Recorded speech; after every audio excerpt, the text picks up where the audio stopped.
Hello दोस्तों, स्वागत है आपका लेनिस्टा अकेडमी में। तो आइए हम करते हैं अपने 11वीं क्लास की शुरुआत यूनिट एंड मेजरमेंट के वन शॉट के साथ। देखो 10th क्लास तो पास कर ली होगी, है ना। साइंस साइड भी ले ली है। लग रहा है कि यार 10th की साइंस तो हलवा थी, 11th की भी होने वाली है। तो भाई देखो हलवा तो है, लेकिन उस हलवे को स्मूथ करने के लिए ना आपको भी एफर्ट करना पड़ेगा। अभी जो हलवा आपको लग रहा है वो कच्चा है, उसको पकाना पड़ेगा। तो उसके लिए जो एफर्ट करना है ना, उस एफर्ट की शुरुआत फिजिक्स में यूनिट एंड मेजरमेंट से होने वाली है। ठीक है, देखो चैप्टर कोई मुश्किल नहीं है, चैप्टर बड़ा आसान है, बेसिक चीज़ें हैं, थोड़ा सा कॉमन सेंस का यूज़ करते हुए चलना है। अगर कॉमन सेंस लेकर के नहीं आए हो तो बाजू वाली राशन की दुकान पे मिल जाएगा, खरीद के लेकर के आओ और हम कंटिन्यू करते हैं। ठीक है, लेके आ गए कॉमन सेंस, आओ कंटिन्यू करें। देखो अपना चैप्टर है यूनिट एंड मेजरमेंट। एक वर्ड आ रहा है मेजरमेंट, शुरुआती यहाँ से करते हैं। मेजरमेंट मतलब कोई चीज़ मेजर की जा रही है। आप क्या मेजर कर सकते हो यार? कोई क्वांटिटी? चलो ठीक है, क्वांटिटी मेजर तो कर ली, लेकिन ये क्वांटिटी है क्या भाई? सोचते हैं क्या हो सकती है। देखो एक बेसिक डेफिनेशन जो हमारे दिमाग में आता है ना, वो ये कि कोई भी चीज़ जिसे हम मेज़र कर सकें वो अपनी क्वांटिटी कहलाएगी। सही है ना। क्या क्या मेज़र कर सकते हो आप किसी ऑब्जेक्ट का लेंथ मेज़र कर सकते हो, आप जो है मास मेज़र कर सकते हैं, आप डेंसिटी मेज़र कर सकते हैं, आप स्पीड मेज़र कर सकते हैं, आप वॉल्यूम मेज़र कर सकते हैं। क्लियर? तो कोई भी चीज़ दुनिया में जो मेज़र की जा सकती हो वो क्या कहलाएगी? क्वांटिटी। ठीक है, तो आइए शुरू करते हैं। देखो क्वांटिटी के ना अपनों पे दो टाइप होते हैं, एक को हम कहते हैं फंडामेंटल, एक को हम कहते हैं ड्राइव। क्या डिफरेंस है दोनों में? यार अगर मैं आपसे पूछूं आप मेरे को स्पीड का फॉर्मूला बताओ, आप क्या बोलोगे जी? स्पीड का फॉर्मूला क्या होता है सर? Distance upon time. ये आपकी स्पीड है। ठीक है, तो स्पीड को मेज़र करने के लिए आपको डिस्टेंस चाहिए और टाइम चाहिए। लेकिन मैं कहूँ टाइम को मेज़र करके दिखाओ, तो क्या किसी फॉर्मूले की रिक्वायरमेंट है? नहीं ना, घड़ी देखोगे निकाल लोगे। मैं कहूँ डिस्टेंस मेज़र करके दिखाओ, इंची टेप लोगे या कोई इंस्ट्रूमेंट लोगे आप लेंथ कैलकुलेट करने के लिए, आप मेरे को निकाल के बता दोगे।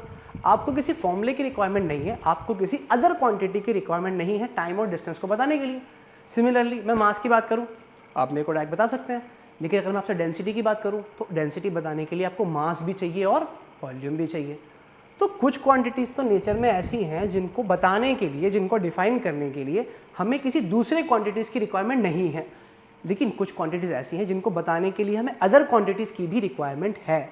तो वो क्वांटिटीज़ जिनको बताने के लिए हमें फर्दर किसी क्वांटिटी की रिक्वायरमेंट नहीं है उनको हम कहेंगे फंडामेंटल क्वांटिटीज़, और वो क्वांटिटीज़ जिनको बताने के लिए हमें अदर क्वांटिटीज़ की भी ज़रूरत पड़े उनको हम कहेंगे ड्राइव क्वांटिटीज़। आइए शुरू करते हैं। सोचते हैं कि फंडामेंटल क्वांटिटीज़ क्या क्या हो सकती हैं। कुछ आ रहा है दिमाग में, कुछ तो आ रहा है। एक तो हो सकता है जी मास, और क्या हो सकता है?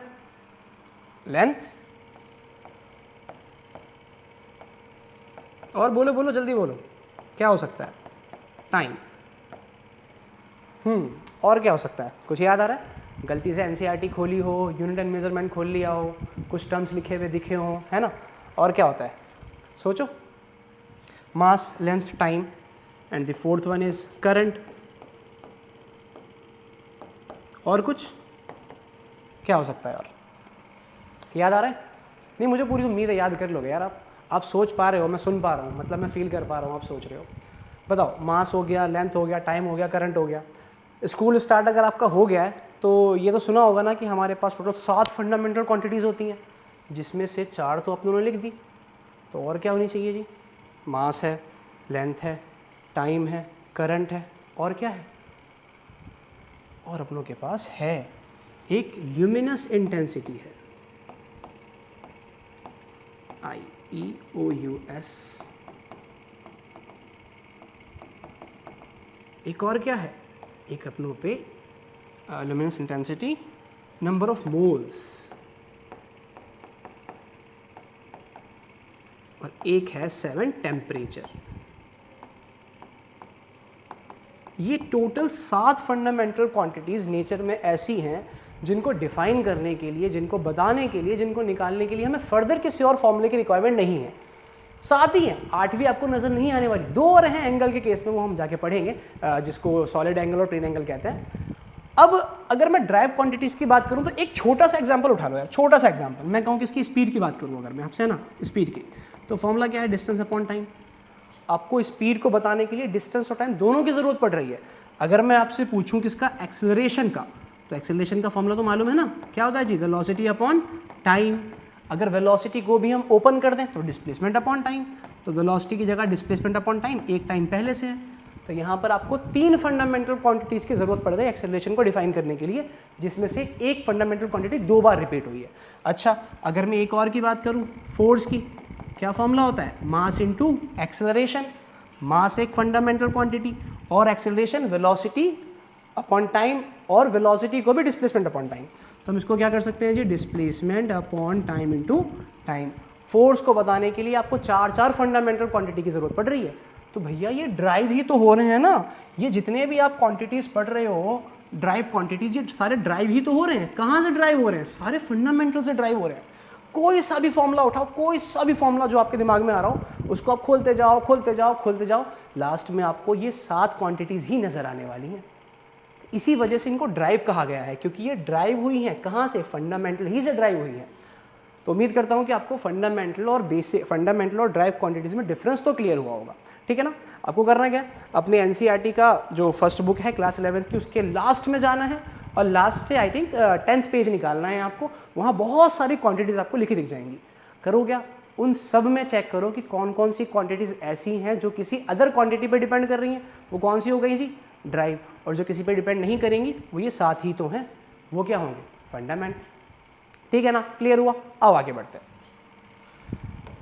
देखो मैं कुछ और एग्जांपल्स ले रहा हूँ। क्या, काइनेटिक एनर्जी का फॉर्मूला आप लोग को मालूम है, क्या होता है जी, हाफ mv²। 1/2 तो चलो कांस्टेंट है, बट मास तो एक क्वांटिटी है, और वेलोसिटी क्या पढ़ा था अपनों ने, डिस्प्लेसमेंट अपॉन टाइम। तो इसको हम क्या कर सकते हैं कि 1/2 मास और x/t इंटू x/t है ना, x/t का होल स्क्वायर हुआ होगा, तो x/t इंटू x/t। यहाँ पर भी देखो, एक काइनेटिक एनर्जी को डिफाइन करने के लिए 5 फंडामेंटल क्वांटिटीज़ की जरूरत पड़ रही है, जिनमें से कुछ रिपीट हो रही हैं। तो क्लियर हुआ ना, दुनिया में जितने भी फॉर्मूले एग्जिस्ट करते हैं उनको अगर आप खोलोगे तो लास्ट में वो 7 फंडामेंटल क्वांटिटीज़ ही घूम फिर के नजर आने वाली है। क्लियर हुआ, ठीक है जी। मैं कुछ फॉर्मूलेज दे रहा हूँ, ट्राई करना, उनको ओपन करिए, क्या वो भी फंडामेंटल क्वांटिटीज से बन रही है, नहीं बन रही है। क्या है जी, आपके लिए होमवर्क है, इसको ट्राई करना। मोमेंटम फॉर्मूला क्या होता है, मास इनटू वेलोसिटी, ठीक है ना। अगर मैं आपको टॉर्क का फॉर्मूला दूं 90 डिग्री के लिए, सिंपल हम क्या करते हैं, फोर्स इनटू जो डिस्टेंस होता है फ्रॉम एक्सिस ऑफ रोटेशन। और क्या ले लेंगे, ग्रेविटेशनल पोटेंशियल एनर्जी mgh, है ना। और एक आपका जो है मोमेंट ऑफ एनर्जी क्या होता है, I = mr², ठीक है। ये 4 को आप ओपन करके ट्राई करो और चेक करो क्या ये चारों क्वांटिटीज़ भी फंडामेंटल से मिलकर ही बनी है। अगर हाँ तो कमेंट में यस लिख दो, नहीं तो कमेंट में नो लिख देना, ठीक है। कमेंट की बाढ़ आ जानी चाहिए। चलो आगे बढ़ते हैं। देखो अब क्वांटिटीज़ तो समझ ली, लेकिन एक प्रॉब्लम है। क्वांटिटीज़ तो समझ ली, लेकिन एक प्रॉब्लम है, क्या कि यार मैं आपसे कह रहा हूँ कि कोई बंदा है राहुल नाम का, है ना। वो क्या करता है, 2 घंटे रोज़ पढ़ाई करता है, ठीक है, सेहत का ख्याल भी रखता है, इसीलिए 2 किलोमीटर रोज़ रनिंग भी करता है। और करता क्या है, और 5 केजी सेब रोज़ खाता है। बहुत ज़्यादा हो गया, लेकिन मानने में क्या जाता है। अच्छा मैं अगर क्या करूँ, थोड़ी देर के लिए इसे मिटा दूँ, ठीक है, इरेजर थोड़ा बड़ा है अपना, थोड़ी देर के लिए मैं ये किलोमीटर, केजी और आवर को मिटा दूँ। अब मेरे को बताओ ये 2 और 5 क्या रिप्रेजेंट कर रहे हैं, बताओ, बता पाओगे। ये 2 किसके लिए है, ये 2 किसके लिए है, और ये 5 किसके लिए है, नहीं ना। इसके बाद आपको एक टर्म की रिक्वायरमेंट है जो कि डिफाइन करे आप किस क्वांटिटी की बात कर रहे हो। समझ आया नहीं आया। अच्छा एक और एग्जांपल लूँ अगर मैं, देखो 2 पर्सन है में, ठीक है, हमारी क्लास में 2 पर्सन है। एक मान लेते हैं एक अमित कुमार है और एक अपना अमित मिश्रा है। नहीं जी, मिश्रा जी को हटा दो, मिश्रा जी को हटा दो। एक अमित शर्मा है, एक अमित कुमार है, एक अमित शर्मा है। अब क्लास में 2 स्टूडेंट है, ठीक है। अब क्या करा जी, टीचर के रजिस्टर से ना इनका सरनेम हट गया। टीचर ने बोला अमित, कौन हैंड रेस करेगा, कंफ्यूजन हो गई ना। यहाँ पर आप कहोगे अरे भैया सर सरनेम तो बोलो। अरे तो मैं भी वही कहूँगा यार, इसका सरनेम तो बोलो कि ये किलोमीटर था, ये आवर था, ये केजी था, सरनेम तो बोलो, तब तो पता लगेगा किस क्वांटिटी की बात कर रहे हो। तो यहाँ पर हर क्वांटिटी को डिफाइन करने के लिए क्वांटिटी के अमाउंट के बाद आपको उनका सरनेम लगाना पड़ेगा ना। वो सरनेम को ही, है ना, आम भाषा में लेमन लैंग्वेज में यूँ समझ लो सरनेम को ही हम यूनिट कह के चल रहे हैं कि यूनिट क्या है। यूनिट एक ऐसे वर्ड्स हैं जो किसी भी क्वांटिटी को डिफाइन करने के लिए क्वांटिटी के बाद यूज़ होते हैं। क्लियर हुआ ना, कोई दिक्कत यहाँ तक? अच्छा चलो जी, यूनिट क्या है ये तो समझ आ गया कि यूनिट ऐसे वर्ड्स हैं जो यूज़ होते हैं किसी भी क्वांटिटी को डिफाइन करने के लिए। अब किस क्वांटिटी की बात कर रहे हो? अब अपनों पे क्वांटिटी की दो कैटेगरी, कौन कौन सी? फंडामेंटल और ड्राइव। तो यूनिट की भी तो दो कैटेगरी होनी चाहिए, बिल्कुल होनी चाहिए, फंडामेंटल यूनिट और ड्राइव यूनिट। ठीक है जी, आइए बढ़ते हैं, है ना। मैं इस पेज को जो है साफ कर रहा हूँ। अपनों पे यूनिट की भी दो कैटेगरी है बच्चों, यूनिट की भी कौन कौन सी? एक है अपनों पे फंडामेंटल यूनिट की कैटेगरी और एक है अपनों पे ड्राइव यूनिट की कैटेगरी। अब ऑब्वियसली बात है, फंडामेंटल क्वांटिटीज़ के जो यूनिट है, फंडामेंटल क्वांटिटीज़ है ना, आपको मालूम है, याद करो, दिमाग पे जोड़ दो। मास के लिए क्या यूनिट लेंगे जी हम? केजी, है ना। लेंथ के लिए क्या यूनिट लेंगे जनरली? मीटर। और जी टाइम के लिए क्या यूनिट लोगे? सेकेंड। करंट के लिए नहीं मालूम, कोई नहीं, मैं बता रहा हूँ कैसे नहीं मालूम, 10th में पढ़ के आए हो ना। करंट के लिए क्या लेते हैं? एम्पियर। टेम्परेचर का चलो भूल गए होगे, टाइम हो गया पढ़े हुए, केल्विन, है ना। ल्यूमिनस इंटेंसिटी के लिए अपने यूज़ करते हैं कैंडेला, उसको लिखेंगे CD से। और अमाउंट ऑफ सब्सटेंस, ये तो केमिस्ट्री में आपका पीछा कभी नहीं छोड़ेगा, नंबर ऑफ मोल्स, है ना, मोल्स एन से रिप्रेजेंट करेंगे उसको। तो ये अपनों पे 7 फंडामेंटल क्वांटिटीज़ की 7 फंडामेंटल यूनिट्स हो गई। अब देखो स्पीड का फॉर्मूला क्या था? Distance upon time. यूनिट क्या रहने वाली है? Metre upon second. और इतनी तो मैथ्स कमज़ोर नहीं होगी आपकी, है ना, कि किसी क्वांटिटी को ऊपर लेकर के जाएं तो पावर -1 हो जाती है। तो m अपॉन s को क्या हम ऐसे भी तो लिख ही सकते हैं, मीटर पर सेकेंड। ठीक है ना जी, आगे बढ़ें। अगर मैं आपसे कहूँ एक्सेलरेशन की, तो मालूम है वेलोसिटी अपॉन टाइम। यूनिट की बात करें तो क्या होता है? Metre per second square. Force की अगर बात करें तो क्या फॉर्मूला था? Mass into acceleration. यूनिट क्या आया था जी अपनों पे? KG metre per second square. Example लिया था हमने काइनेटिक एनर्जी, है ना, क्या फॉर्मूला था? Half mv²। मास के लिए केजी, वेलोसिटी के लिए मीटर पर सेकेंड का होल स्क्वायर, सो मीटर स्क्वायर पर सेकेंड स्क्वायर। अब ज़रा देखो, इस क्वांटिटी में जो कि स्पीड है, 2 फंडामेंटल यूनिट्स यूज हुई क्योंकि 2 फंडामेंटल क्वांटिटीज आई थी। एक्सेलरेशन में 3 फंडामेंटल यूनिट यूज हुई हैं। फोर्स में आपके पास टोटल 4 फंडामेंटल यूनिट्स यूज हुई हैं। काइनेटिक एनर्जी में टोटल आपके पास 5 फंडामेंटल यूनिट्स यूज हुए हैं। तो दिख रहा है ना, मैंने क्वांटिटी में भी यही बात बोली थी, किसी भी क्वांटिटी को पकड़ लो, जो भी आपके दिमाग में आए या ना आए, या आपके पड़ोसी के दिमाग में आए, उसके दिमाग से उठा करके लेकर के आओ, फॉर्मूले को लिखो, फॉर्मूले को खोलो, लास्ट में आपको फंडामेंटल क्वांटिटीज ही रिपीट होती हुई नजर आएंगी। सिमिलरली जब आप उनकी यूनिट लिखोगे तो आपको क्या नजर आएगा कि वो फंडामेंटल यूनिट्स ही हर जगह रिपीट हो रही हैं। भैया ये metre second kg, metre second kg, यही तो रिपीट हो रहे हैं ना। कोई भी फॉर्मूला उठा लो, तो जो होमवर्क के लिए मैंने आपको 4 दिए थे ना, उन सबकी यूनिट भी लिख के देखो और चेक करो क्या यही यूनिट्स घूम फिर के वहाँ यूज हो रही हैं कि नहीं। क्लियर हुआ? Quantity clear, quantity clear, unit clear. ठीक है, आगे बढ़ते हैं। चलो, यह ज़बान भी बड़ी अजीब चीज़ है, फिसलती रहती है बार बार, है ना, कुछ का कुछ निकल जाता है। खैर, आप लोग समझना मैं क्या बोलना चाह रहा हूँ, है ना। आगे आते हैं। अब देखो, एक दिक्कत ये है कि एक छोटा सा एग्जाम्पल लेता हूँ आपके सामने, है ना, कि सपोज कर लेते हैं कलर ये वाला अच्छा लग रहा है, नहीं ये ज़्यादा अजीब हो जाएगा, ये ग्रीन ही सही है। एग्जाम्पल ले रहा हूँ, सपोज कर लेते हैं कि यार किसी चीज़ का, अच्छा सबसे अच्छा केमिस्ट्री में 10th में आप लोगों ने IUPAC नोमेनक्लेचर तो पढ़ा होगा। अब IUPAC नोमेनक्लेचर क्या होता है ना, तो उसकी यूनिट को, उसकी कुछ फुल फॉर्म होती है, पता नहीं क्या जो भी होती है, क्या हमें क्या मतलब। आगे बढ़ते हैं।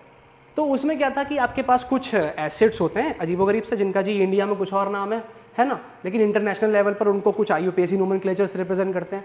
तो कुछ ऐसे स्टैंडर्ड्स आपके पास होने चाहिए जो वर्ल्ड वाइड एक्सेप्ट किए जाए। अब इंडिया में क्या है, सपोज करो ना, अपनों के पास, हम गांव में रह रहे हैं, हमें जो है मीटर किलोमीटर से कोई मतलब ही नहीं है, हम तो कहते हैं जी अरे 4 कदम की दूरी पर है। अरे 4 कदम की दूरी क्या, अमेरिका में जाके बोलोगे 4 कदम की दूरी का जो है, या यूँ कहें कि 4 कदम का एक स्पेसशिप लैंड हुआ, हम हारेगा पकड़ के, उसको आपको एक स्टैंडर्ड फॉर्म बताना पड़ेगा ना।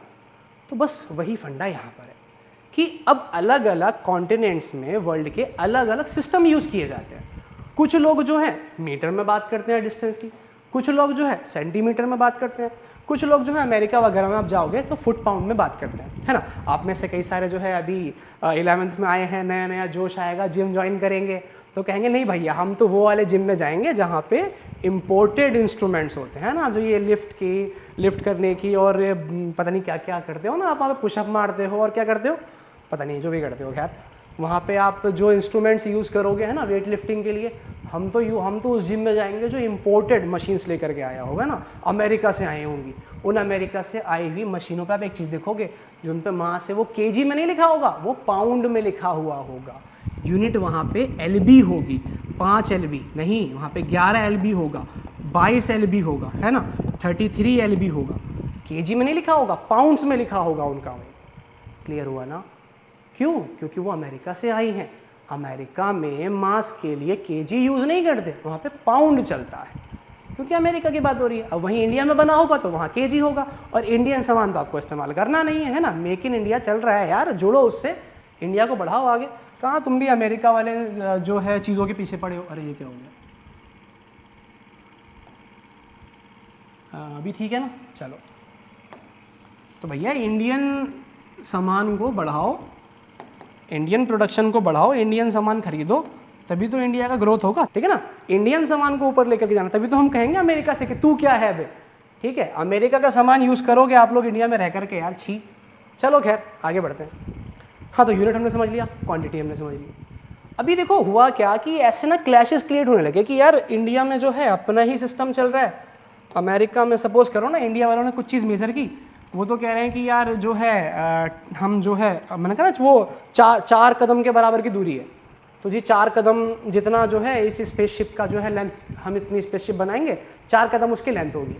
अब चाइना वाले वो कुछ और ही बोल रहे हैं, वो कह रहे हैं कि चलो 4 कदम नहीं, वो सपोज करो बहुत तेज़ है, वो कह रहे हैं हम 4 हाथ के बराबर बनाएंगे। तो यार यहाँ पे तो कोई बेस तो टिका ही नहीं। आप 4 कदम मेज़र करोगे वो कुछ और वैल्यू देगा, 4 हाथ के बराबर मेज़र करोगे वो कुछ और वैल्यू देगा। तो ऐसे तो पूरे दुनिया में कन्फ्यूज़न क्रिएट हो जाएगी ना भाई, कि आखिर हम स्टैंडर्ड किसको माने, इंडिया वालों के हिसाब से लें या चाइना वालों के हिसाब से या जापान वालों के हिसाब से। तो बैठे 1971 में ना एक ऑर्गेनाइजेशन बैठी, एक ग्रुप बैठा, उन लोगों ने डिसाइड किया कि भैया नहीं, अरे उन लोगों ने डिसाइड किया कि भैया नहीं, इतने सारे यूनिट्स होंगे यार तो दिक्कत हो जाएगी। हम क्या करते हैं, आपस में बैठ के बात करते हैं और एक सिस्टम बनाते हैं कि आप जब भी मेज़र करोगे ना तो इन यूनिट्स के अंदर ही मेज़र करना है, इसके बाहर आपको अपना दिमाग नहीं लगाना कि ये 4 हाथ 4 पैर है ना, 4 फेफड़े 4 दिल, ये सब नहीं करने। खैर 4 दिल तो नहीं होते ना, वैसे होने चाहिए यार, कईयों के जब टूट जाते हैं तो वो बेचारा बचता नहीं है। जब 4 दिल होंगे 3 बार टूटेगा, एक बार मौका रहेगा उसके पास जिंदा रहने का। तो 1971 में जो ऑर्गेनाइजेशन बैठी थी, मीटिंग हुई थी, उन लोगों ने एक सिस्टम फॉलो किया कि पूरे वर्ल्ड में ना 3 तरह के सिस्टम चलने वाले हैं, MKS, CGS और FPS यूनिट्स के लिए। MKS वो होगा जिसमें मीटर, किलोग्राम और सेकंड में चीज़ों को मेज़र किया जाएगा। मीटर, किलोग्राम और सेकंड में। सफ़ेद पे सफ़ेद अच्छा नहीं लग रहा, लाल ले लेते हैं। मीटर में, किलोग्राम में और सेकंड में। CGS सिस्टम बना कि जी सेंटीमीटर में मेज़र करेंगे, ग्राम में मेज़र करेंगे और सेकंड में मेज़र करेंगे। एक बात बताओ, सेंटीमीटर मेरे को क्या लगता है क्यों बनाया गया होगा? जापान वालों की हाइट कितनी होती है? पिद्दे से होता है। अब यार इंडिया वाले मेज़र कर रहे हैं, चलो ठीक है, हट्टे कट्टे लंबे लंबे हैं। अब जापान वाले जब अपनी हाइट मेज़र करेंगे बेचारे बौने से आएंगे। अब मैं देखो बॉडी शेमिंग नहीं कर रहा, बस ऐसे ही थोड़ा सा याद आ गया। अब बौने से होंगे बेचारे, अब वो मीटर में मेज़र करेंगे। सपोज करो है ना, इंडिया में किसी की हाइट जो है मान लेते हैं 1 मीटर है, थोड़ी देर के लिए मान लिया। अब जापान वाले मेज़र कर रहे हैं, किसी की आ रही है 0.5 मीटर है, किसी का आ रहा है 0.4 मीटर, बेचारे 0.5 से वो बढ़ नहीं पा रहे। अब उनको अच्छा नहीं लग रहा, पॉइंट में चल रहा है यार, पॉइंट में चीज़ अच्छी नहीं लगती तो क्यों ना करें। उन्होंने जो है ग्राम कह रहा हूँ, सेंटीमीटर में कन्वर्ट कर दिया। अब पॉइंट मीटर की जगह वो सेंटीमीटर बोलेंगे, सुनने में अच्छा लगेगा है ना, 50 सेंटीमीटर। तो मेरे को लगता है ना कि जो ये सेंटीमीटर है ये जापान वालों के लिए बना है, ताकि जो पिद्दे से लोग हैं उनको लगे कि उनकी हाइट थोड़ी ज़्यादा है, सुनने में 50 अच्छा लगेगा बजाय 0.5 के, ठीक है। तो तीसरा सिस्टम जो है अपनों में, दैट इज़ फुट, पाउंड और सेकेंड। ये जो FPS सिस्टम है ना, ये मोस्टली अमेरिका वगैरह में फॉलो होता है। वहाँ पे जितनी भी मेजरमेंट्स होती हैं तो सारी आप किस में देखोगे, फुट में होती है या पाउंड नहीं भैया, पाउंड नहीं, it is pound, foot, pound और सेकेंड में। क्योंकि बताया ना मैंने, वो जिम ज्वाइन करोगे दिखेगा आपको LB में लिखा होता है, तो पाउंड को LB से रिप्रेजेंट करते हैं। तो ये आपके पास 3 सिस्टम थे जो इंटरनेशनली एक्सेप्टेबल है। इनके अलावा कुछ करोगे, इनके अलावा अगर आप 4 हाथ 4 कदम मेज़र करोगे तो अपने घर पे रखो उस मेज़रमेंट को, मीटर में, सेंटीमीटर में या फुट में लेकर के आओ, MKS CG से FPS सिस्टम में लेकर के आओ, तो आपकी मेज़रमेंट को एक्सेप्ट किया जाएगा, वरना घर पे रखो अपने। तो ये कहानी थी हमारी यूनिट्स और क्वांटिटीज़ की। आगे बढ़ते हैं। मैंने कहा था कि फंडामेंटल क्वांटिटीज़ है तो 7, लेकिन 2 और है जिनको एंगल के लिए यूज़ किया जाता है। एक आपके पास प्लेन एंगल होता है जी, एक होता है सॉलिड एंगल। देखो क्या है, एक सर्कल है, ओए कितना परफेक्ट बना। अब इस सर्कल पे अगर अपने 2 पॉइंट्स लेना ना, 2 पॉइंट ले लिए सर्कल पे हमने, एक पॉइंट ले लिया यहाँ पर, एक पॉइंट ले लिया यहाँ पर। अब ये पॉइंट A और पॉइंट B सेंटर पे कुछ एंगल बनाएंगे ना, तो इसको हम कहते हैं 2D एंगल। 2 डायमेंशन में एंगल बना है, ये आपके पास 2D एंगल कहलाता है ना, 2D एंगल। तो इस 2D एंगल की जो यूनिट होती है वो होती है रेडियन। रेडियन शॉर्ट में RAD से इसको रिप्रेजेंट किया जाता है। ठीक है, तो क्वांटिटी एक आपके पास क्या है, प्लेन एंगल, उसकी यूनिट क्या, रेडियन। तो ये भी आपके पास एक तरह से हम इसको 8 फंडामेंटल क्वांटिटीज़ कह सकते हैं, लेकिन ये सिर्फ एंगल के लिए यूज़ होती हैं, इसीलिए हमने सेपरेट करा है। एक है आपके पास सॉलिड एंगल। भैया सॉलिड एंगल को समझने के लिए बड़ा सॉलिड वाला दिमाग लगाना पड़ेगा आपको। क्या है कि अब देखो 2D बोर्ड पे 3D तो मैं ड्रॉ कर सकता हूँ नहीं, मानना पड़ेगा कि यहाँ पे मैंने क्या करा, यहाँ पे मैंने क्या करा, एक स्फीयर बना दिया, ठीक है ना, एक स्फीयर बना दिया। अब तरबूज, तरबूज आपके पास तरबूज है, तरबूज लेने गए मार्केट में, है ना, इससे बढ़िया एग्जाम्पल है भाई, छोड़ो इसको, क्या देख रहे हो, तरबूज लेने गए मार्केट में। अब तरबूज में क्या करा, उसने कट लगाया, ऐसे खच खच खच 4 लगा दिए, और ये बीच से आपको निकाल के दिखाया लाल लाल तरबूज। अब ज़रा देखो ढंग से देखो उसको, अगर आप सेंटर पे वापस से मर्ज करोगे तो जो एंगल बन रहा होगा, क्या वो 2D एंगल है 3D एंगल है? ढंग से सोचो, उस तरबूज का जो सेंटर पे एंगल बनेगा है ना, कुछ ऐसे होगा ना, चोंच सी बन रही होगी, ऐसे चोंच जाके जो है सेंटर पे टकराएगा, तो ये जो बीच में जो एंगल बन रहा है 2D एंगल है 3D एंगल है? 3D एंगल है। बहुत बढ़िया, बहुत सही सोचे, नहीं सोचे कुछ भी आप, है ना, 3D एंगल बन रहा होगा। यहाँ जो एंगल फॉर्म होगा ये आपका 3D एंगल बनेगा ना, 3D एंगल बनेगा। अब इस 3D एंगल को ही हम सॉलिड एंगल कहते हैं, क्योंकि ये 3D शेप का एंगल है। तो एक क्वांटिटी, 9th क्वांटिटी आपके पास कौन सी हो गई, सॉलिड एंगल, और इसकी यूनिट की अगर बात करेंगे तो वो होता है स्टेरेडियन, उसको हम STR से लिखते हैं। कोई दिक्कत यहाँ तक क्लियर हुआ? तो क्वांटिटीज़ के बारे में, यूनिट के बारे में, यूनिट के सिस्टम के बारे में उम्मीद करता हूँ पूरा क्लियर हो गया होगा। आओ बढ़ते हैं आगे, क्या करना है फिर। हाँ, अब देखो प्रॉब्लम आ रही है यहाँ पर कि अगर हम बहुत लार्ज डिस्टेंसेस की बात करें, जैसे कि वो जापान वाला, कि जापान वाले बेचारे पिद्दे पिद्दे से थे, तो अब जो है यार मीटर में उनको मेज़र करना अच्छा लग रहा है नहीं, पॉइंट पॉइंट में आंसर आ रहे हैं सबकी हाइट, तो उन लोगों ने क्या करें, हम तो सेंटीमीटर में मेज़र करेंगे, 0.5 मीटर ना बोल के हम बोलेंगे 50 सेंटीमीटर हाइट है हमारी, अच्छा लग रहा है सुनने में। अब अगर क्या हो, डिस्टेंसेस बहुत छोटे या बहुत बड़े हो जाएं, तो वहाँ पर भी दिक्कत होगी भाई। अगर मैं बहुत बड़े डिस्टेंस को मीटर में बोलूँगा ना, तो बहुत बड़ा टर्म बोलना पड़ेगा। उसकी जगह हम क्या करें, इतने बड़े सिस्टम को रिप्लेस कर दें किसी छोटे से वर्ड से। तो बस उसी के लिए हमारे पास ये कुछ प्रैक्टिकल यूनिट्स आती हैं जिनको लार्ज डिस्टेंसेस के लिए यूज़ किया जाता है।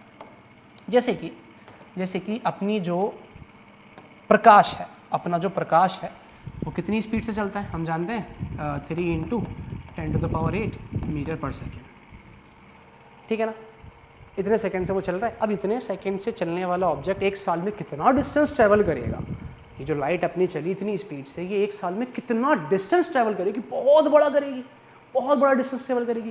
कैसे निकालोगे जी, एक सेकंड का आपको दिया है, तो सेकंड को आप पहले मिनट में कन्वर्ट करोगे 60 से मल्टीप्लाई करके, नीचे वाले सेकंड की बात कर रहा हूँ मैं, और फिर जो है आप उसको मिनट को आवर में कन्वर्ट करोगे, फिर 60 से मल्टीप्लाई करोगे, फिर जो है आवर को आप दिन में कन्वर्ट करने के लिए 24 से मल्टीप्लाई करोगे, और फिर दिन को महीने में कन्वर्ट करने के लिए 30 से मल्टीप्लाई करोगे, ऑन एन एवरेज 29 मान लेते हैं, 28 का भी कभी होता है, 30 का भी होता है, और फिर जो है आप उसको 12 से मल्टीप्लाई करोगे पूरे साल में कन्वर्ट करने के लिए, तब जाके निकल पे आएगा, तब जाके निकल, देखो फिर जबान फिसल गई।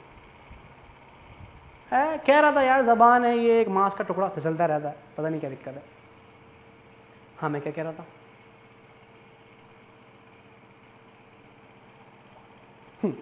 तो अपना ये निकल के आ जाएगा ना कि जो लाइट है वो 1 साल में कितना डिस्टेंस ट्रैवल की। अब भैया उसको निकालने के लिए यार जो वैल्यू आएगी बहुत बड़ी आने वाली है, इतनी बड़ी आने वाली है, इतनी बड़ी वैल्यू आने वाली है, 9.4 इंटू 10⁻15 मीटर।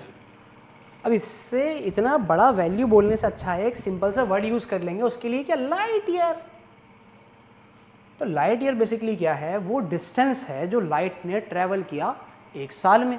तो इतनी बड़ी क्वांटिटी, इतनी बड़ी वैल्यू बोलने से अच्छा है क्या, उसको लाइट ईयर बोल दिया जाए। तो समझ आ रहा है ना, चीज़ों को शॉर्ट करने के लिए, बहुत बड़ी बड़ी वैल्यूज़ को सिंपल वैल्यूज़ में कन्वर्ट करने के लिए अपने ऐसे तिगड़मबाजी करते रहते हैं, ठीक है ना। तो लाइट ईयर आपके पास क्या है, बेसिकली वो डिस्टेंस जो लाइट ने ट्रैवल किया होगा 1 साल में। अगला आता है एस्ट्रोनॉमिकल यूनिट। एस्ट्रोनॉमिकल यूनिट क्या है, देखो बच्चों 9th में आप पढ़ चुके होंगे, है ना, नहीं पढ़े तो दोबारा सुनो, वरना ग्रेविटेशन में तो अपने बिल्कुल इसका जो है चीर हरण करके पढ़ेंगे ग्रेविटेशन का, कि आपके पास जो अर्थ है ना वो सर्कुलर ऑर्बिट में रिवॉल्व नहीं कर रहा है, सन कह रहा हूँ, जो ऑर्बिट थोड़ा इलिप्टिकल है, सन जो है एग्जैक्ट सेंटर पे नहीं है, सन कुछ यहाँ पर है, तो कभी अर्थ अपना इधर होता है, कभी अर्थ अपना इधर होता है। तो अब अगर डिस्टेंस की बात करूँ सन से अर्थ के, तो वो कांस्टेंट तो है नहीं, चेंज हो रहा है ना, तो हम लेते हैं एवरेज डिस्टेंस।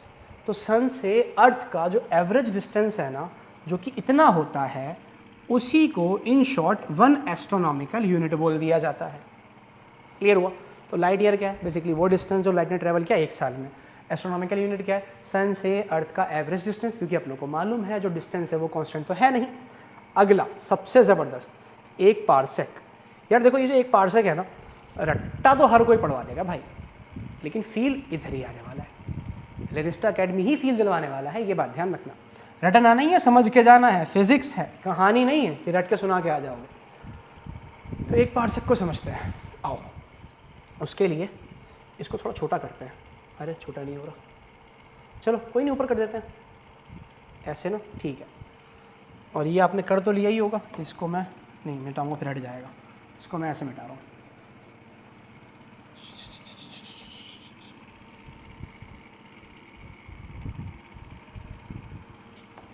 देखो होता क्या है, कहाँ गया, सही है। आप हैं यहाँ पे सन पे, अरे सन पे कैसे आ जाओगे गुरुजी, सन के ऊपर यहाँ पे कहीं पे आपका अर्थ है। आपका क्या, मैं भी इसी प्लैनेट पे रहता हूँ यार, एलियन थोड़ी हूँ। ये आपका सन है ना, और ये अपना अर्थ है। अब अपनों को मालूम है, मैं क्या करूँ, यहाँ से एक डिस्टेंस प्लॉट करूँ बहुत दूर तक, ये रहा पॉइंट पे। अब यहाँ से अगर हम यहाँ कोई एंगल प्लॉट करें, कुछ एंगल बनेगा कि नहीं बनेगा। ऐसे कुछ एंगल हम यहाँ प्लॉट करें, ये भी एक एंगल होगा। कुछ एंगल हम इस प्लेन पे प्लॉट करें, ये भी एक एंगल होगा। ऐसे ही करते करते करते करते करते करते पॉइंट पी तक पहुँच गए। एक बात बताओ, जैसे जैसे आप आगे बढ़ रहे हो, जैसे जैसे आगे बढ़ रहे हो, ये एंगल घट रहा है बढ़ रहा है, एंगल घट रहा है बढ़ रहा है। अभी आप ऐसे देख रहे हो, बहुत ज़्यादा एंगल है, आगे चलते चले जा रहे हो तो हॉरिजॉन्टल से जो एंगल है वो कम कम कम कम कम और कम होता चला जा रहा है। तो एक पॉइंट ऐसा आएगा, एक पॉइंट ऐसा आएगा जहाँ पे जो ये एंगल है ना, ये वाला एंगल, ये एंगल आपका 1 आर्क सेकेंड के बराबर हो जाएगा। तो जिस पॉइंट पर जाकर एंगल अर्थ से बनने वाला 1 आर्क सेकेंड के बराबर हो गया, उस टाइम पर, उस मूवमेंट पर जो डिस्टेंस होगा सन से उस पॉइंट का, उस डिस्टेंस को ही हम 1 पारसेक कहते हैं। उम्मीद करता हूं क्लियर हो गया होगा। अरे नया डाउट आ गया, ये 1 आर्क सेकेंड क्या होता है, एंगल तो डिग्री में पढ़ा था यार, अभी अभी जाना कि जो है रेडियन में भी होता है, ये 1 आर्क सेकेंड क्या हो गया।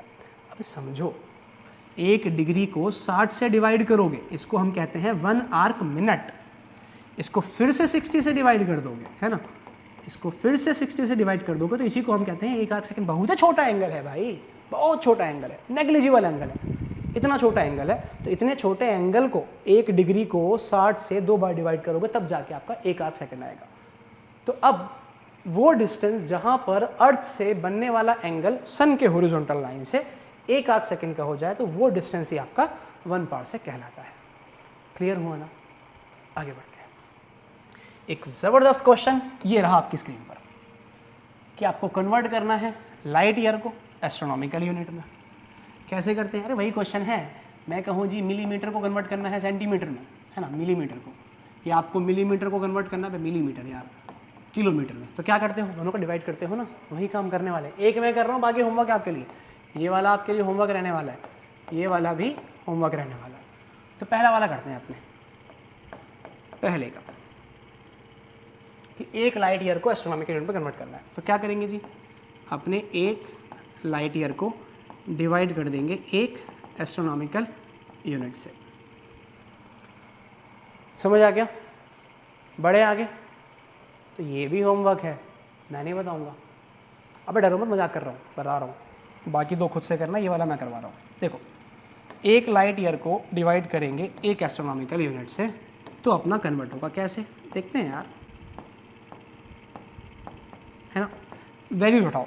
लाइट ईयर क्या है जी अपनों पे 9.4 इंटू 10 की पावर 15 पुट कर दिया अपनों ने, 9.4 इंटू 10 टू द पावर 15, है ना।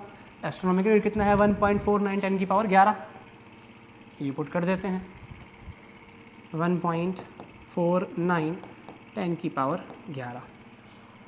अब इसको जरा सॉल्व करना, क्या बना, देखो पॉइंट से पॉइंट अगर हम काट दें तो that is 94 divide by 149 into 10 की पावर 4।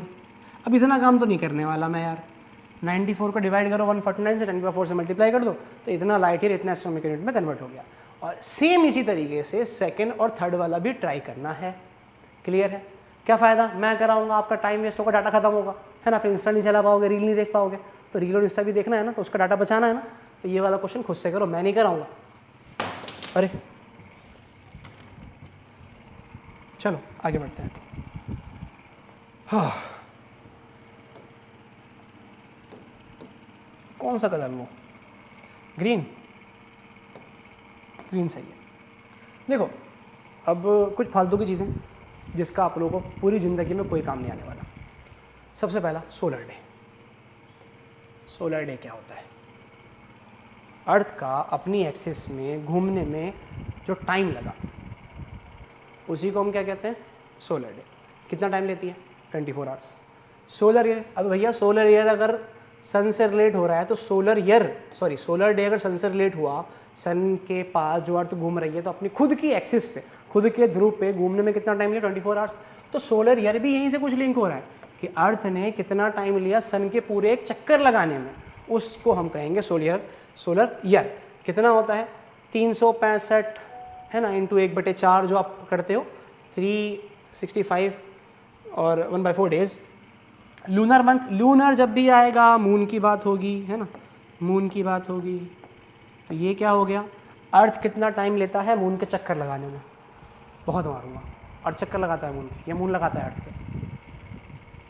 मून ने कितना टाइम लिया अर्थ का एक कंप्लीट रिवॉल्यूशन करने में, उसको हम कहते हैं क्या, लूनार डे, लूनार मंथ। भैया एक चक्कर लगाया तो एक महीना पूरा किया होगा ना, तो ये वो कितना टाइम लेता है, लगभग 27.5 डेज के आसपास। ये लूनर मंथ होता है। और ये बकवास चीज़ थी तीनों जो हमने यहाँ पढ़ी, बता रहा हूँ पूरी ज़िंदगी में कभी काम नहीं आने वाला। पेपर के टाइम पे तीनों डाटा को बस रट के चले जाना, आपका कल्याण हो जाएगा। ये ज़बरदस्त चीज़ आई चैप्टर नंबर 1 में, जो वाकई कुछ करने वाला है ना, वो ये है क्या, डायमेंशनल एनालिसिस। देखो पहले समझते हैं, छोटा सा मैं एग्जांपल लेता हूँ आपके सामने कि अगर मैं बात करूँ लेंथ की, तो अब ज़रा सोचो, क्या सोचो, यही कि आपने साइंस साइड क्यों ली। अब आप फंस चुके हो एक ऐसे जाल में जिसका कोई दूसरा किनारा नहीं है, जहाँ पे सीधा मौत है। मजाक करो, देखो अब लेंथ की यूनिट क्या क्या हो सकती है, मीटर, है ना, कलर चेंज करते हैं अच्छा लगेगा। मीटर हो सकती है, सेंटीमीटर हो सकती है, मिलीमीटर हो सकती है, किलोमीटर हो सकती है, नैनोमीटर हो सकती है, आर्मस्ट्रांग हो सकती है, पिकोमीटर हो सकती है ना, पिकोमीटर हो सकती है, फेम्टोमीटर हो सकती है, माइक्रोमीटर हो सकती है, मेगामीटर हो सकती है, बहुत सारी हो सकती है भाई।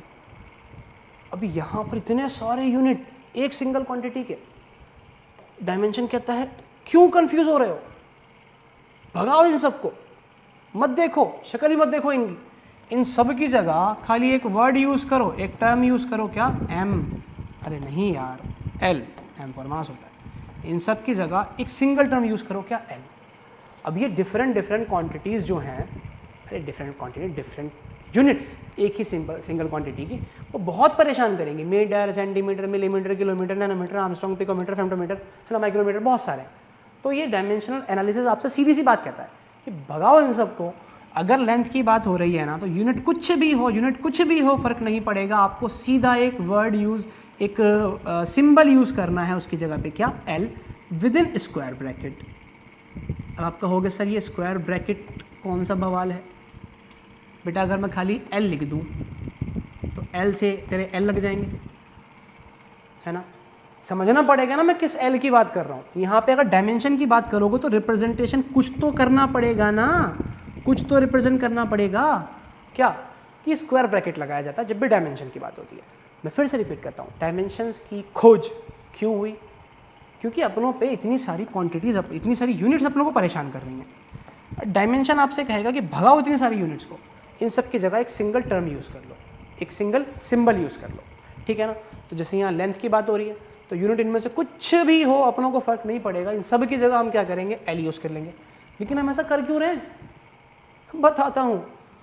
लेंथ का तो पता लग गया भाई, टाइम की यूनिट क्या क्या हो सकती है, सेकंड हो सकती है, मिनट हो सकती है, आवर हो सकती है ना, माइक्रो सेकंड, नैनो सेकंड, कुछ भी हो सकती है।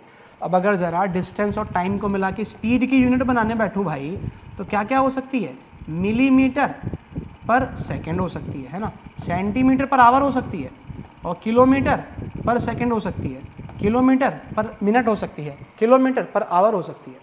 तो एक ही सिंगल क्वांटिटीज़ की यूनिट देख रहे हो कितनी सारी मिल रही है आपको।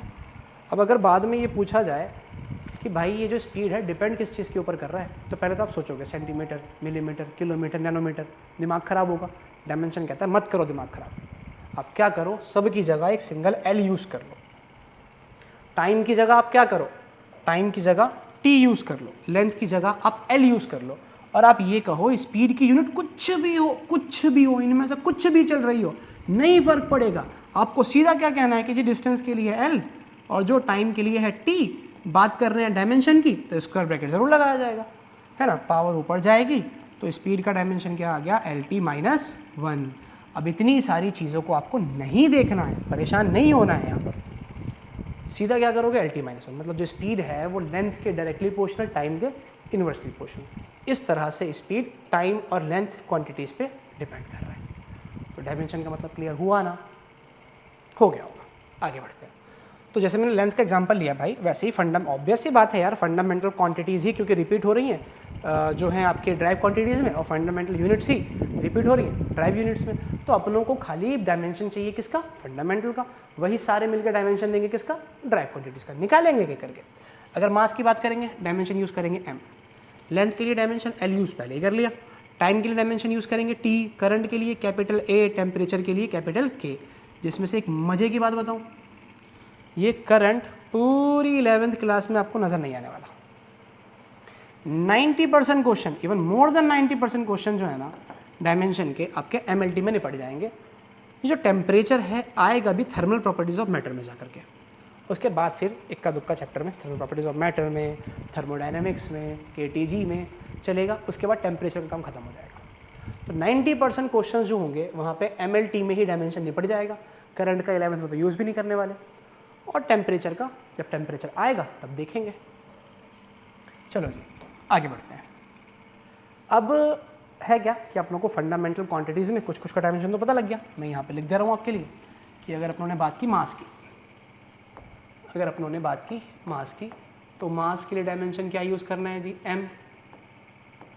अगर अपने बात करेंगे लेंथ की, तो लेंथ के लिए डायमेंशन क्या यूज़ करना है, एल। अगर बात करेंगे टाइम की, तो टाइम के लिए डायमेंशन क्या यूज़ करना है, टी। ठीक है, तो ये चीज़ तो हम लेने वाले हैं प्रैक्टिस के लिए। कुछ क्वेश्चंस ले रहा हूँ मैं, एग्जांपल्स कुछ ले रहा हूँ। जैसे कि मान लो आप लोग को स्पीड का डायमेंशन निकालना है, अभी निकाला हमने। सबसे पहली चीज़ क्या पता होनी चाहिए, यूनिट। यूनिट पता है, काम आसान है आपका सारा। स्पीड का फॉर्मूला क्या है, distance upon time, unit metre per second, है ना, मीटर पर सेकेंड। तो अगर डायमेंशन लिखें हम एस का, तो क्या हो जाएगा जी, मीटर यूनिट है लेंथ की, तो लेंथ के लिए आना चाहिए एल। सेकेंड यूनिट है टाइम की, तो टाइम के लिए आना चाहिए टी माइनस 1। ये आपका हो गया स्पीड का डायमेंशन। एक और कर लेते हैं, एक्सेलरेशन क्या फॉर्मूला होता है, वेलोसिटी अपॉन टाइम। यूनिट की बात करें तो क्या होता है आपके पास, metre per second square. Dimension क्या हो जाएगा, LT माइनस 2। आगे बढ़े, बात करें अगर हम फोर्स की, फॉर्मूला क्या है जी, मास इनटू एक्सेलरेशन। यूनिट की अगर बात करें तो मास के लिए क्या, kg। एक्सेलरेशन अभी निकाला ऊपर, मीटर पर सेकेंड स्क्वायर। तो क्या डायमेंशन होने वाला है, MLT minus 2। Fourth example, kinetic energy. क्या फॉर्मूला बताया था, हाफ mv²। यूनिट की बात करेंगे तो मास के लिए क्या आएगा, kg। वेलोसिटी के लिए क्या आएगा, मीटर पर सेकेंड का होल स्क्वायर। तो यूनिट क्या बन जाएगी यहाँ से, kg मीटर स्क्वायर पर सेकेंड स्क्वायर। तो अगर डायमेंशन लिखें, kg यूनिट है मास का, उसके लिए L। मीटर यूनिट है लेंथ का, उसके लिए L स्क्वायर। सेकेंड यूनिट है टाइम का, उसके लिए t की पावर माइनस 2। आगे बढ़े, पांचवा, पोटेंशियल एनर्जी। याद है ना, mgh, नहीं याद कोई बात नहीं। देखो डायमेंशन चैप्टर में ना सबसे बड़ी प्रॉब्लम जो है वो ये कि यार अपनों को ऐसे ऐसे टर्म्स का डायमेंशन निकालना है जो अपनों ने ज़िंदगी में अभी तक देखे ही नहीं है। पूरी ज़िंदगी गुजर गई 10th क्लास की, है ना, ऐसे टर्म्स कभी नहीं देखे, उनका डायमेंशन निकालना पड़ेगा। उसके लिए बेफिक्र रहो, टर्म लिखना भाई की जिम्मेदारी, आपका काम डायमेंशन निकालना है। पोटेंशियल एनर्जी कुछ होता है, होता होगा, भाड़ में जाए, क्या मतलब अपनों को। mgh फॉर्मूला ना बहुत है, जहाँ पे m जो है मास, g फॉर एक्सेलरेशन ग्रेविटेशनल वाला, और h फॉर होती है हाइट। तो यूनिट क्या बननी चाहिए, इतना तो एफर्ट करोगे, मास के लिए kg, g for gravitational acceleration, तो एक्सेलरेशन की unit metre per second square, और हाइट के लिए वैसी बात है मीटर। तो क्या यूनिट बन गई, kg मीटर स्क्वायर पर सेकेंड स्क्वायर। तो देखो ज़रा क्या डायमेंशन आ गया, फिर से m मीटर स्क्वायर के लिए, L2 t के लिए -2। एक और फॉर्मूला दूँ, वर्क डन का फॉर्मूला होता है फोर्स इनटू डिस्प्लेसमेंट। फिर से मैंने कहा ना, फॉर्मूले को भाड़ में जाए, मतलब नहीं फॉर्मूले से। फॉर्मूले के लिए अपन है, आपको डायमेंशन निकालना है, फोर्स लिखा, डिस्प्लेसमेंट लिखा। अब आपका काम है, ये जो टर्म्स हैं ये अपने देखेंगे चैप्टर में आगे जा करके, चैप्टर में नहीं, 11th क्लास के सिलेबस में आगे जा करके। फिलहाल डायमेंशन निकालना है, मजबूरी है कि अपनों को निकालना तो है। तो क्वांटिटी तो मैंने लिख दी जी, फॉर्मूला मैंने लिख दिया, अब बाकी काम आपका है। फोर्स की बात करेंगे तो यूनिट निकाली थी हमने, क्या, kg metre per second square. तो फोर्स के लिए क्या हो गया, kg metre per second square. Displacement के लिए m मीटर, डिस्प्लेसमेंट की यूनिट मीटर। तो क्या बन गया डायमेंशन, kg मीटर स्क्वायर पर सेकेंड स्क्वायर। तो क्या आ गया ये, ML2 t माइनस 2। अब एक भयंकर चीज़ देखो इधर, काइनेटिक एनर्जी का डायमेंशन, अरे मैंने क्या ले लिया, काइनेटिक एनर्जी का dimension ML2 t minus 2। Potential energy का dimension ML2 t minus 2। Work done का डायमेंशन ML2 t माइनस 2। हाय, ये क्या हो गया, दोबारा बोल रहा हूँ, kinetic energy, potential energy, work done, transfer of energy, ये तीनों एनर्जी की बात कर रहे हैं भाई। काइनेटिक एनर्जी भी एक एनर्जी, पोटेंशियल एनर्जी भी एक एनर्जी, और वर्क डन भी ट्रांसफर ऑफ एनर्जी। अरे हैं तो सेम ही चीज़, तो डायमेंशन इनका सेम कैसे नहीं होगा। यही फायदा है डायमेंशनल एनालिसिस का, कि वो आपको बता देगा कि कौन क्वांटिटीज आपकी सेम है, जिनकी डिफरेंट शक्ल है, बट वो सेम है। पिताजी सबके समान है, बच्चे सबके अलग हैं। कोई डॉक्टर बन गया, कोई इंजीनियर बन गया, कोई चोर बन गया, कोई डाकू बन गया, लेकिन सरनेम सबका सेम है। कौन बताएगा, डायमेंशन बताएगा। समझ आया ना, डायमेंशन की ज़रूरत क्यों है अपनों को, जानने के लिए क्या, कि क्वांटिटी सेम ही है, अलग अलग शक्ल है, अलग अलग सिनेरियोज में बात हो रही है। अब बहुत ज़रूरी चीज़ ध्यान रखना, एक नोट पॉइंट लिख रहा हूँ मैं, कि कुछ डायमेंशन ना आपके भेजे में छपे होने चाहिए भाई। किसका, सबसे पहले स्पीड या वेलोसिटी। अब स्पीड वेलोसिटी में क्या डिफरेंस है, जानने के लिए बने रहिए लिनस्टा एकेडमी के साथ। नेक्स्ट लेक्चर में जो होगा स्ट्रेट लाइन का जानेंगे, स्पीड वेलोसिटी में डिफरेंस क्या है, लेकिन डायमेंशन सेम है, फॉर्मूले में कोई फर्क नहीं है, क्योंकि यूनिट सेम रहती है। तो जी क्या आ जाएगा, स्पीड का निकाला ना अपने LT माइनस 1, तो वेलोसिटी का भी क्या रहेगा, LT माइनस 1। एक्सेलरेशन का क्या निकाला था, LT माइनस 2। और एनर्जी लिख रहा हूं मैं, एनर्जी लिख रहा हूँ, सीधा पापा का नाम लिख रहा हूँ, बच्चों का नाम लिख रहा, kinetic energy, potential energy, work done है, सीधा पापा का नाम लिख रहा हूँ, क्या एनर्जी। एनर्जी का डायमेंशन क्या ml2t -2। और एक और चीज़ तो रह ही गई, अरे यार ये क्या हो रहा है बार बार, चलो जी सही हो गया, एक और चीज़ तो रह गई, क्या रह गई, फोर्स, वो क्या mlt -2। अब ये जो मैंने आपके सामने लिखे ना, ये डायमेंशंस भाई सीधा आपको अपने दिमाग में छाप के रखने हैं, ये बात ध्यान रखना, क्योंकि हम जो क्वेश्चंस करेंगे, अपने जो क्वेश्चंस करेंगे, लपेट देंगे जेई को, एडवांस को, नीट को, सबको। अरे खिचड़ी पक गई, कोई बात नहीं, है ना। इसमें थोड़ा सा अलग शेप यूज़ कर लेते हैं, कई बार बदलाव में समझदारी होती है। चलो, तो ये 3 डायमेंशन आपके दिमाग में छपे होने चाहिए, किसका, स्पीड, वेलोसिटी, एक्सेलरेशन, फोर्स और एनर्जी का। एनर्जी के नाम पे काइनेटिक एनर्जी आ जाए, पोटेंशियल एनर्जी आ जाए, वर्क डन आ चाहिए, और भी फलाना ढिमकाना एनर्जी आ जाए, है ना, वो हम पढ़ेंगे आगे जाकर के। इलेक्ट्रोस्टैटिक एनर्जी आ जाए, है ना, मैग्नेटिक एनर्जी आ जाए, सबका डायमेंशन सेम रहेगा, बात एनर्जी की हो रही है। तो ये हमारे दिमाग में छपे होने चाहिए, इनको लेकर के ही न्यूमेरिकल्स बनते हैं, और अगर ये याद है तो आपका टाइम बचेगा, बहुत टाइम बचेगा, उस टाइम को लगाना रील देखने में, ज़िंदगी बर्बाद करना अपनी। चलो आगे बढ़ते हैं, तो इसको हम कॉपी करने की कोशिश करते हैं, क्या ये कॉपी हो सकता है, ट्राई करते हैं जी, नहीं हो सकता, मजबूर है, नहीं हो सकता कॉपी, छोड़िए, हाय दोबारा करेंगे। मैंने कहा ना आपको डायमेंशन याद रखना है, फोर्स का, एनर्जी का, स्पीड का, वेलोसिटी का और एक्सेलरेशन का। एक प्रश्न आपके सामने है, मसालेदार, ज़बरदस्त, क्या आपको करना है, फाइंड डायमेंशन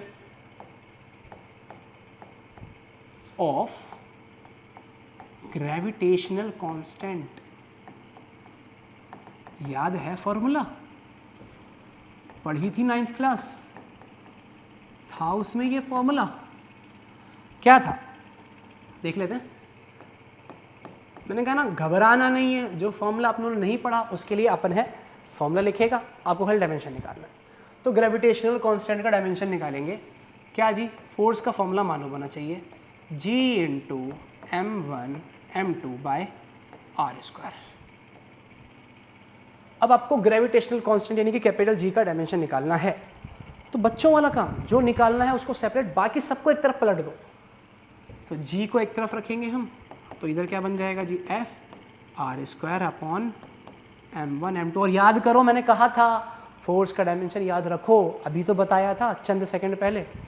अगर डायमेंशन याद है तो आसानी होगी, डायमेंशन याद नहीं तो फंस जाओगे, लगे रह जाओगे, टाइम खाएगा आपका और कुछ नहीं करेगा ये। क्या निकाला था फोर्स का डायमेंशन, देखो mlt -2, कहाँ गया, ये रहा फोर्स का डायमेंशन mlt -2। फोर्स का डायमेंशन कहाँ निकाला, mlt -2। इसको सीधा अपनों को याद रखना है, अगर याद रहेगा तो टाइम बचेगा। तो जी पुट करते हैं सीधा, फोर्स का डायमेंशन क्या होना चाहिए, mlt -2, साथ में क्या है, distance, r for radius, radius नहीं होता भाई, रेडियस नहीं होता है, दो ऑब्जेक्ट्स जिनका कुछ मास है उनके बीच का डिस्टेंस होता है यार, और डिस्टेंस की यूनिट क्या होती है, मीटर। और मीटर के लिए डायमेंशन क्या होना चाहिए, l² है भाई, l² अपॉन में मास, kg इंटू kg, kg², और kg के लिए मास के लिए डायमेंशन क्या यूज़ करेंगे, लिखा था m, तो ये क्या हो जाएगा m²। सॉल्व करें, m को ऊपर ले जाओ, पलटेगा, पावर -1 होगी, तो जो g का डायमेंशन आएगा क्या हो जाएगा, m पहले से 1 बैठा है, जाके -2 होगा, that will B m -1, L1 L2 that is L3 और t -2। ये अपनों पे ग्रेविटेशनल कांस्टेंट का डायमेंशन निकल के आ गया। और ये ऐसे ही नहीं निकलवाया, ध्यान रखना इंपॉर्टेंट डायमेंशन है।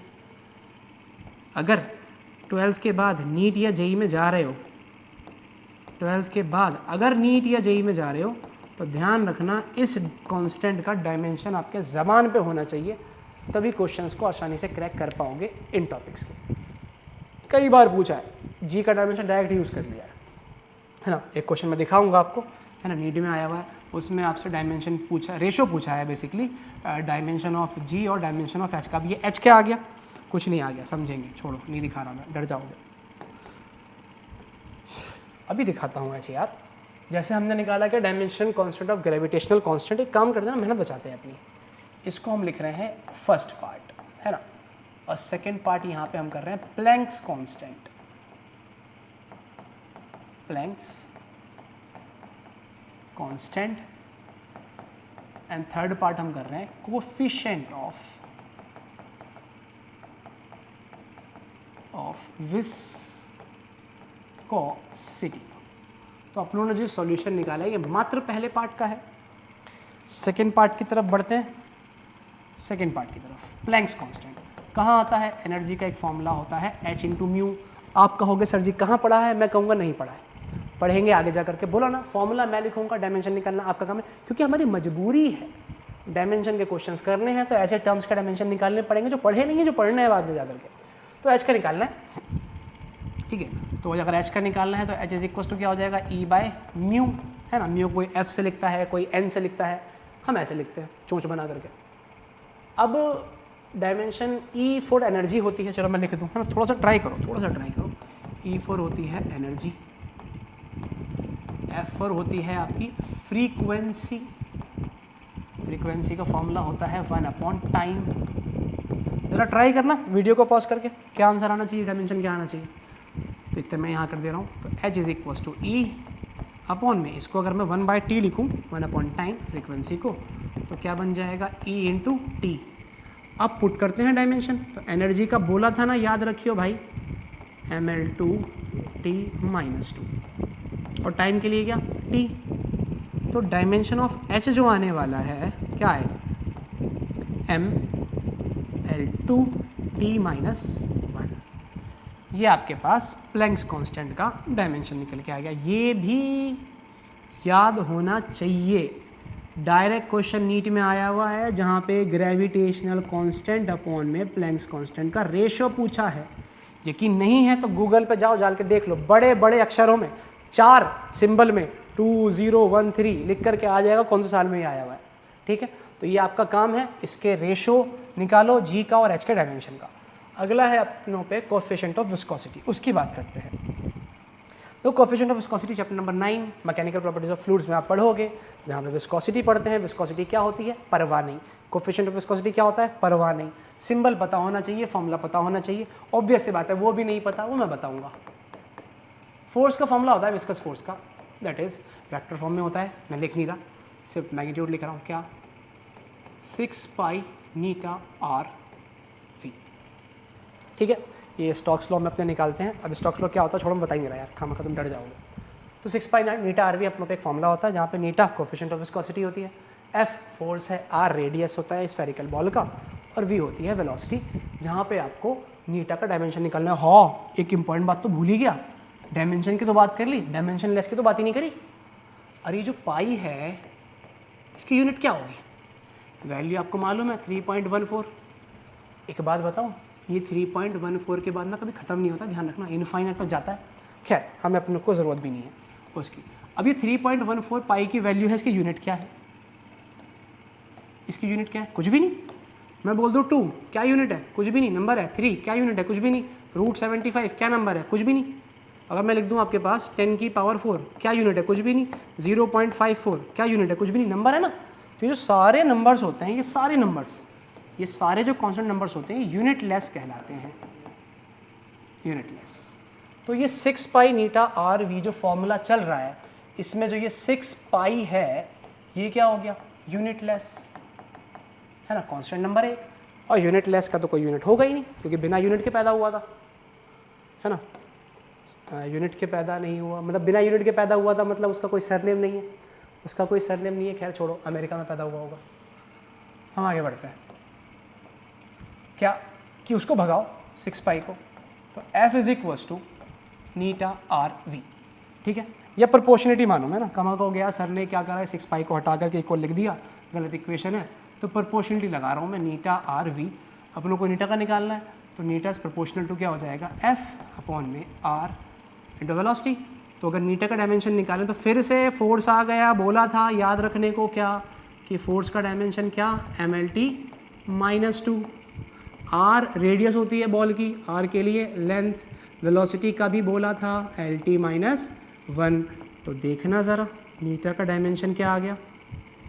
एक एल से एक एल उड़ा दो, है ना, मार दो इसको, मार दो इसे, L को L से, तो क्या बचेगा, M तो है ही, एक L ऊपर जाके -1 हो गया, और आपके पास -1 ऊपर जाके +1 होगा, तो सो it will B T - 2 + 1, it will B T - 1। ये आपके पास कोफिशिएंट ऑफ विस्कोसिटी का डायमेंशन आ गया। भाई ये भी याद रखना सीधा, 3 बोले मैंने, ग्रेविटेशनल कांस्टेंट के, प्लैंक्स कांस्टेंट के और कोफिशिएंट ऑफ विस्कोसिटी के, छाप लो इसको, ये डायमेंशन आपको पता होने चाहिए। क्लियर हुआ? आगे बढ़ते हैं, आगे बढ़ते हैं, कहाँ से बढ़ते हैं, यहाँ से। देखो डायमेंशनल एनालिसिस तो आप लोगों ने कवर कर लिया, अगला है प्रिंसिपल ऑफ होमोजेनिटी, है ना, ये लास्ट कॉन्सेप्ट है इस चैप्टर का। नहीं भैया एरर बचा है, ये लास्ट नहीं है। देखो प्रिंसिपल ऑफ होमोजेनिटी आपसे क्या कहता है कि किसी भी इक्वेशन के करेक्ट करने होने के लिए उसका LHS और RHS का डायमेंशन बराबर होना चाहिए। ठीक है, जैसे कि हम क्या मतलब क्या है इसका देखते हैं। अपने कुछ इक्वेशन यूज़ करते हैं ना, जैसे कि अगर मैं काइनेमेटिक्स की फर्स्ट इक्वेशन लिखूँ V = U + AT, 9th में तो बहुत कड़ा होगा इसको। ये कहता है किसी भी इक्वेशन के करेक्ट होने के लिए LHS और RHS का डायमेंशन बराबर होना चाहिए। क्या यहाँ पे बराबर है, चेक करें, आओ देखो क्या लिखा है, V = U + AT। V क्या है, अपनी वेलोसिटी, और वेलोसिटी का डायमेंशन क्या होता है, LT - 1। U भी क्या है, वेलोसिटी, उसका डायमेंशन भी क्या होता है, LT - 1, प्लस एक्सेलरेशन का डायमेंशन LT - 2 बोला था याद रखने को, इनटू में टाइम का डायमेंशन T। तो जी ये क्या हो गया, देखना ज़रा, LHS में LT - 1, RHS में LT - 2 प्लस LT - 1 प्लस इसको मल्टीप्लाई करोगे तो ये भी क्या बचेगा, LT - 1 ही तो बचा। तो देखना ज़रा ढंग से देखो, जो डायमेंशन LHS में है क्या वही डायमेंशन RHS में रिपीट नहीं हो रही है, हो रही है ना। इसका मतलब मैं क्या कह सकते हैं, अपन क्या कह सकते हैं कि जी ये वेलोसिटी है, उसका डायमेंशन LT - 1, U है उसका डायमेंशन भी LT - 1, और जो ये अपना AT है इस AT का डायमेंशन भी LT - 1। तो हमने V को बराबर रखा है U + AT के, तो U का और AT का डायमेंशन भी बराबर होना चाहिए, तभी वो इक्वेशन डायमेंशनली करेक्ट होगी। और जी करेक्ट है, इसीलिए तो अपने इसको यूज़ कर रहे हैं। सेकेंड इक्वेशन चेक करें, आओ देखते हैं। सेकेंड इक्वेशन क्या है, S = UT + ½ AT²। अब S तो जो डिस्प्लेसमेंट के लिए यूज़ कर रहे हैं, डायमेंशन क्या होना चाहिए, L। U आपके पास क्या है, वेलोसिटी, डायमेंशन क्या होना चाहिए, LT - 1 प्लस 1/2। बताया था 1/2 डायमेंशनलेस क्वांटिटी होती है, और डायमेंशनलेस क्वांटिटी को डायमेंशंस के बीच में घुसाने से कोई फ़र्क नहीं पड़ता, तो क्यों करें हम उसको, बीच में करेंगे ही नहीं। तो जितनी भी डायमेंशनलेस क्वांटिटीज़ होंगी उनको लेना ही नहीं है अपनों को डायमेंशन में। तो 1/2 को भगाओ, क्या बचा, A के लिए क्या होता है, LT - 2 इनटू में क्या चल रहा है, T उसका स्क्वायर, तो डायमेंशन क्या हो जाएगा, T²।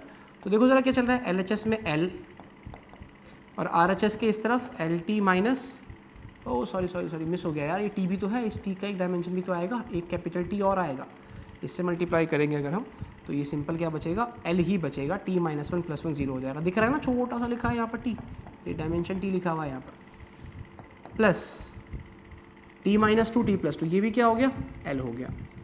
तो क्या दिखा कि जो डायमेंशन LHS में है वही डायमेंशन RHS में रिपीट हो रही है, जो S का डायमेंशन है वही U × T का डायमेंशन है, वही AT² का डायमेंशन है। तो इसीलिए अपने इस फॉर्मूले को यूज़ कर रहे हैं, क्योंकि ये फॉर्मूला डायमेंशनली करेक्ट है। बचा तीसरी इक्वेशन, उसको चेक करते हैं। क्या है ये तीसरी इक्वेशन, आप लोग को मालूम है, third equation, V² - U² will be equal to 2AS। अब वेलोसिटी के डायमेंशन पुट करें, LT - 1 का स्क्वायर, कलर चेंज कर लें, बिल्कुल कर लेते हैं, माइनस ये भी क्या है, इनिशियल वेलोसिटी, LT - 1 का whole square will be equal to 2 dimensionless, भगाओ उसको। एक्सेलरेशन के लिए क्या होता है अपना, LT - 2, और डिस्प्लेसमेंट के लिए क्या यूज़ करते हैं, L।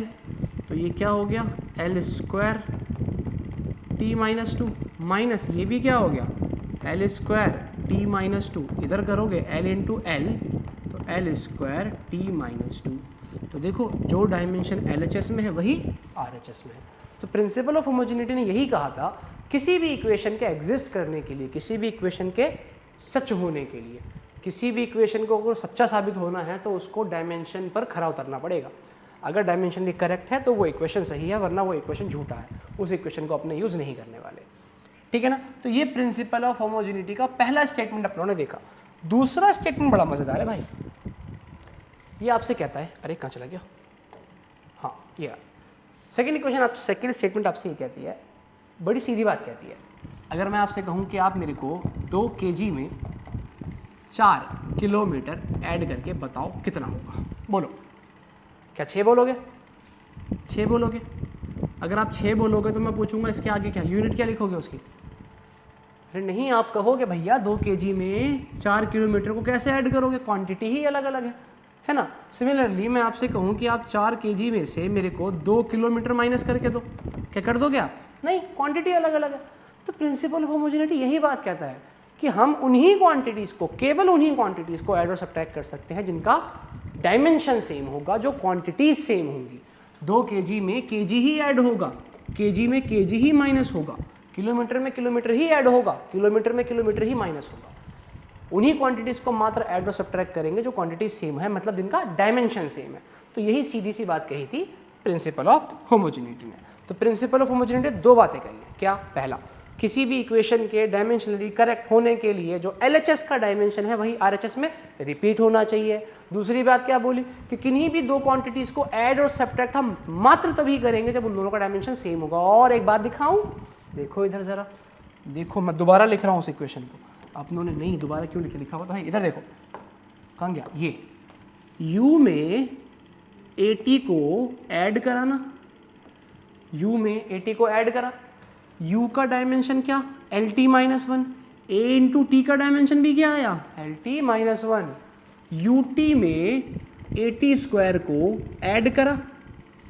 तो प्रिंसिपल ऑफ होमोजेनिटी के हिसाब से ut का डायमेंशन 80 स्क्वायर के बराबर होना चाहिए, क्योंकि किन्हीं 2 क्वांटिटीज़ को तभी ऐड और सब्ट्रैक्ट कर सकते हैं जब उनका डायमेंशन सेम हो। यानी कि जो ut का डायमेंशन है वो 80 के डायमेंशन के बराबर होना चाहिए।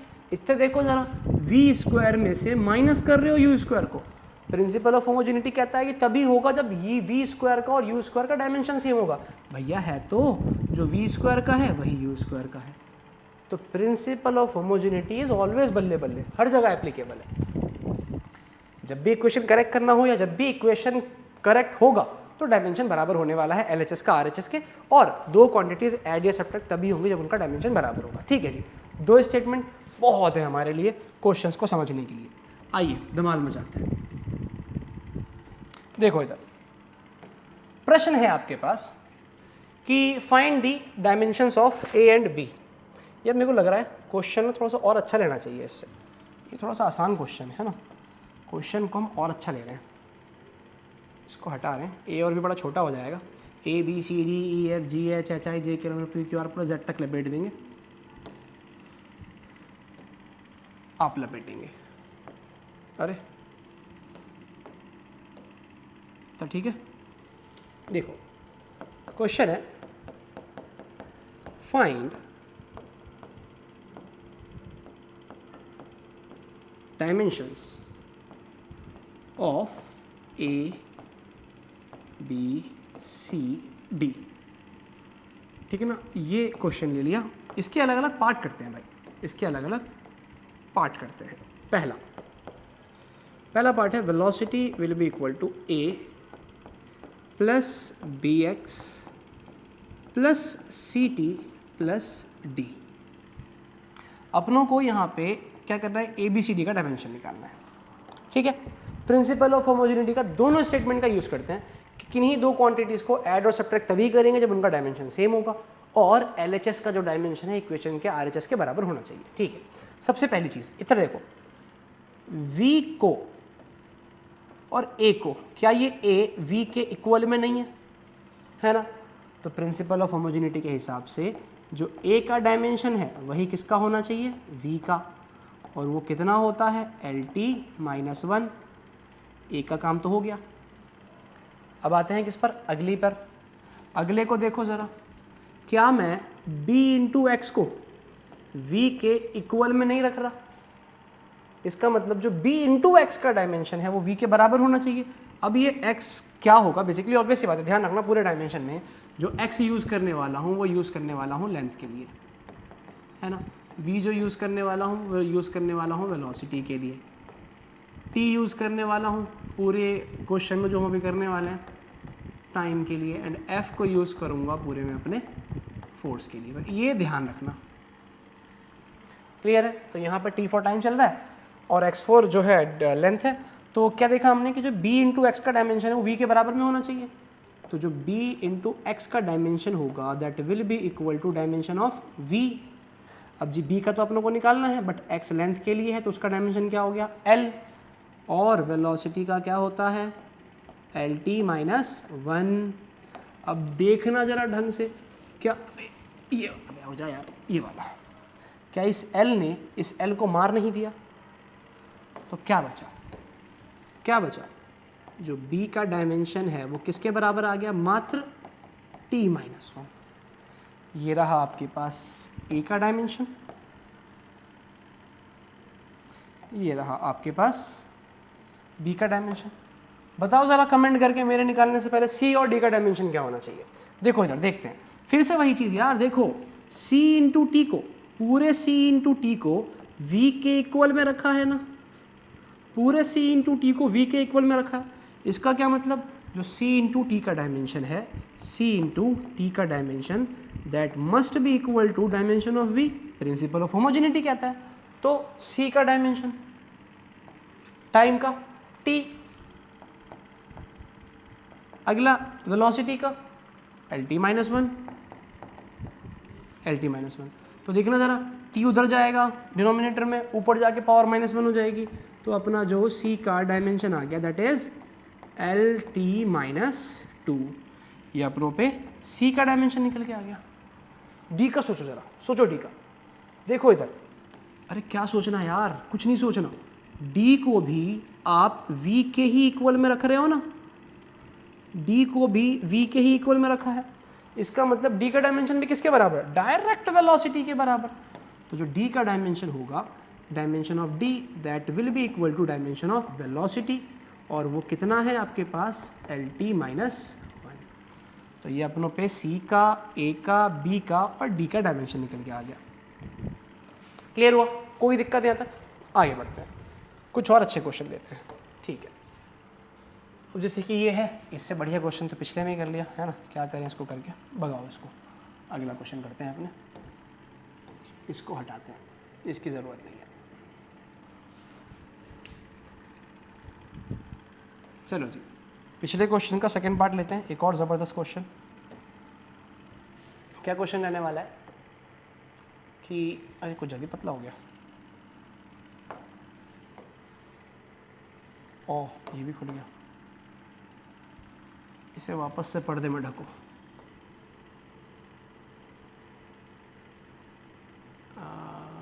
हो जा, आज ख़त्म। देखो ये अपनों को करना क्या है, सेकेंड पार्ट में क्वेश्चन है आपके पास, f will be equal to a plus B X.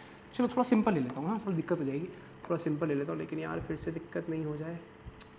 चलो बच गया। इधर लिख रहा हूँ मैं velocity v, okay, v will be equal to a plus B X plus c into V plus d into V. ठीक है, C V plus D V कर लिया। आप लोगों को बताना है ए बी सी डी का डायमेंशन। फिर से वही स्टार्ट करते हैं, क्या a को इक्वल रखा है किसके, v के, इसका मतलब a का डायमेंशन v के बराबर, b इंटू एक्स को रखा है बराबर किसके, v के, यानी b इंटू एक्स का डायमेंशन v के डायमेंशन के बराबर होना चाहिए। तो क्या क्या मिला आप लोगों को कि जो a का डायमेंशन है that will be equal to v का डायमेंशन, और v का डायमेंशन कितना होता है जी, lt minus 1। b into X को भी v के इक्वल में रखा है, तो b इंटू एक्स का डायमेंशन v के बराबर, तो b इंटू एक्स का डायमेंशन क्या, l, v का डायमेंशन क्या, lt माइनस 1, l से l मर जाएगा, तो b का डायमेंशन क्या आ गया आपके पास, मात्र t माइनस 1। ये तो पिछले क्वेश्चन से हो गया। खैर आगे बढ़ते हैं, c इंटू वी है ना, c इंटू वी को बराबर रखा है v के, तो एक तो v से v ऐसे ही काट दो, बट अगर अगला स्टेप देखना चाह रहे हो तो वेलोसिटी का डायमेंशन क्या होता है, lt minus 1 will be equal to lt minus 1। क्या करा इसने, lt माइनस 1 को lt माइनस 1 से पूरी तरीके से काट दिया। तो देखो ज़रा क्या बचा, जो डायमेंशन ऑफ c है विल बी इक्वल टू क्या, नथिंग, 1 आ रहा है ना, और 1 को क्या कहोगे आप, एक कांस्टेंट टर्म है, तो इसका मतलब जो अपना c आया दैट इज़ व्हाट, डायमेंशनलेस, अपना सी डायमेंशनलेस हो गया। और डायमेंशनलेस को लिखने का तरीका जो होता है ना वो ये होता है जी M0 L0 T0। कोई दिक्कत नहीं आता, समझ आया, क्लियर है? आगे बढ़ते हैं। थर्ड क्वेश्चन यहाँ पे मैं दे रहा हूँ, वो आप खुद ट्राई करोगे, थोड़ा सा अच्छे पार्ट की तरफ हम बढ़ रहे हैं। थर्ड क्वेश्चन में क्या लिखूंगा मैं, F will be equal to A plus B plus CX plus D into F, है ना। आपको इसमें A B C D का डायमेंशन बताना है। इसका आंसर जो भी आएगा कमेंट सेक्शन में कमेंट करो, हम आगे बढ़ते हैं। अगला क्वेश्चन में क्या ले रहा हूँ, थोड़ा सा हैवी, कि V will be equal to A plus B upon में T plus C plus DX plus DX। आपको बताना है A का, B का, C का और D का। फिर वही काम करना है यार, क्यों परेशान होना। जो A का डायमेंशन है वो V के बराबर होना चाहिए, है ना। तो चलो पहले इतना काम करते हैं, बाकी के बारे में नहीं सोचते। क्या कि जो डायमेंशन ऑफ A है that must be equal to dimension of V, और V का डायमेंशन क्या है अपनों पे, LT-1। सिमिलरली क्या दिख रहा है आपको, इसको भी छोड़ते हैं, B वाले को भी छोड़ते हैं, इसको देखते हैं पहले। ये जो D इंटू एक्स है इसको अपनों ने बराबर रखा है किसके, V के। इसका मतलब जो DX का डायमेंशन है वो V के बराबर होना चाहिए। ये भी देख लेते हैं कि जो dimension of D into x है that must be equal to dimension of V, और x किसके लिए यूज़ किया था, लेंथ के लिए। डायमेंशन क्या होगा, L इक्वल टू V चल रहा है, डायमेंशन क्या होगा, LT-1। फिर से ये L जो है इस L को मार देगा तो क्या बचेगा, T-1 बचेगा। तो जो अपना D का डायमेंशन आ गया मात्र किसके इक्वल आ गया, T-1 के बराबर। इधर सोचते हैं B और C का, यहाँ पे थोड़ी सी दिक्कत है। देखो इसमें आप B का तो पहले निकाल ही नहीं पाओगे, B से पहले आपको निकालना पड़ेगा C का। क्यों निकालना पड़ेगा जी, याद करो प्रिंसिपल ऑफ होमोजेनिटी की सेकंड स्टेटमेंट कि किन्हीं भी दो क्वांटिटीज को हम मात्र तभी ऐड और सब्ट्रैक्ट कर सकते हैं जब उनका डायमेंशन सेम हो। तो B से पहले हम जाएंगे C के पास, और C में हम देखेंगे क्या कि C में टाइम को ऐड किया है, C में टाइम को ऐड किया है, इसका मतलब C का और T का डायमेंशन बराबर होना चाहिए। तो आपका जो डायमेंशन ऑफ C है that must be equal to dimension of time. आ गया C, बच गया अभी। अब क्या करना है देखो ज़रा, फिर से वही काम यार। ये पूरी term B upon T plus C, ये पूरी टर्म को अगर आप देखो V से इक्वेट कर रहे हो ना, B upon T plus C, इस पूरी टर्म को आपने किससे इक्वेट किया, V से। इसका क्या मतलब, इसका ये मतलब कि B upon T plus C, इस पूरी टर्म का डायमेंशन बराबर होना चाहिए किसके, वेलोसिटी के। अब क्या करें, आगे बढ़ें। B अपॉन, देखो ज़रा, टाइम का डायमेंशन क्या, T प्लस C का डायमेंशन भी क्या निकाला आप लोगों ने, T निकाला, will be equal to velocity का डायमेंशन क्या, LT-1। अब एक बात देखो, B upon T plus T, अपने इसको क्या कर सकते हैं, 2T, है ना। तो B अपॉन 2T, तो B upon 2T will be equal to LT-1। अब एक बात बताओ, 2 क्या है, कांस्टेंट, डायमेंशनलेस। और डायमेंशनलेस को अपने लिखते तो है नहीं, लिखो ना लिखो कोई फर्क तो पड़ने वाला है नहीं डायमेंशन पे। तो 2 को हम ले क्यों भाई, नहीं लेंगे यार, सिर्फ एक बार लिखेंगे T, है ना, क्योंकि 2 तो डायमेंशन में काउंट होगा नहीं, कांस्टेंट टर्म है, ये डायमेंशनलेस टर्म है। तो उसको सिंपल हम क्या लिखेंगे, इसको सिर्फ हम लिखेंगे B upon T will be equal to V का डायमेंशन LT-1। तो T मल्टीप्लाई में जाएगा तो B इंटू L का डायमेंशन L इंटू T-1, और ये T+1 इससे कट के, तो B का डायमेंशन आपके पास मात्र किसके बराबर आ गया, डायमेंशन ऑफ L के बराबर। क्लियर हुआ, धांसू क्वेश्चन था ये, ध्यान रखना इसका। ऐसे टर्म्स में, ऐसी सिचुएशन में जब भी आपको डिनोमिनेटर में भी कुछ लिखा हुआ दिख जाए तो वहाँ पर ऊपर वाले से पहले नीचे वाले का काम करना है आपको, है ना। नीचे वाला खुश रहेगा, ऊपर वाला अपने आप खुश हो जाएगा, है ना। नर सेवा नारायण सेवा, जनता की सेवा करो ईश्वर खुश रहेगा। तो पहले आपको नीचे वाले का डायमेंशन निकालना है, ऊपर का डायमेंशन अपने आप निकल के आ जाएगा। ठीक है जी, आगे बढ़ते हैं। तो ये क्वेश्चन तो हमने देख लिया, एक और थोड़ा सा जबरदस्त क्वेश्चन लेते हैं, है ना। क्या आप बताओ मेरे को, इसका आंसर बताओ, चलो मैं नहीं बता रहा। इसमें B और C का डायमेंशन किसके बराबर होना चाहिए, A अपॉन B प्लस, है ना। ये थर्ड पार्ट है बेसिकली, हम जो क्वेश्चन कर रहे हैं, थर्ड नहीं, हमने 4 कर लिया था ना, फोर्थ पार्ट, ये 5th पार्ट होगा। ये उसी क्वेश्चन का 5th पार्ट है, स्टेटमेंट को छोड़ो, है ना, इसको भगाओ। बताओ ज़रा इस क्वेश्चन में a upon B plus C plus T चल रहा है, तो पहले a का बताओगे कि पहले b प्लस सी का बताओगे? पहले नीचे वालों को खुश किया जाएगा, तो पहले b और c का निकाला जाएगा। कैसे निकाला जाएगा? दिख रहा है कि b में c को ऐड करा सीधा, तो यानी b और c का डायमेंशन आपस में बराबर होना चाहिए, क्योंकि डायरेक्ट ऐड हुआ ना भाई, और ये दोनों ही किस में ऐड हुए? टाइम में, तो इन दोनों का डायमेंशन टाइम के बराबर होना चाहिए। b और c मिल गया, खुश हो गए नीचे वाले। अब देखो ऊपर वाले को, क्या कि a upon B plus C plus T, इस पूरे का डायमेंशन किसके बराबर होना चाहिए? वेलोसिटी के बराबर।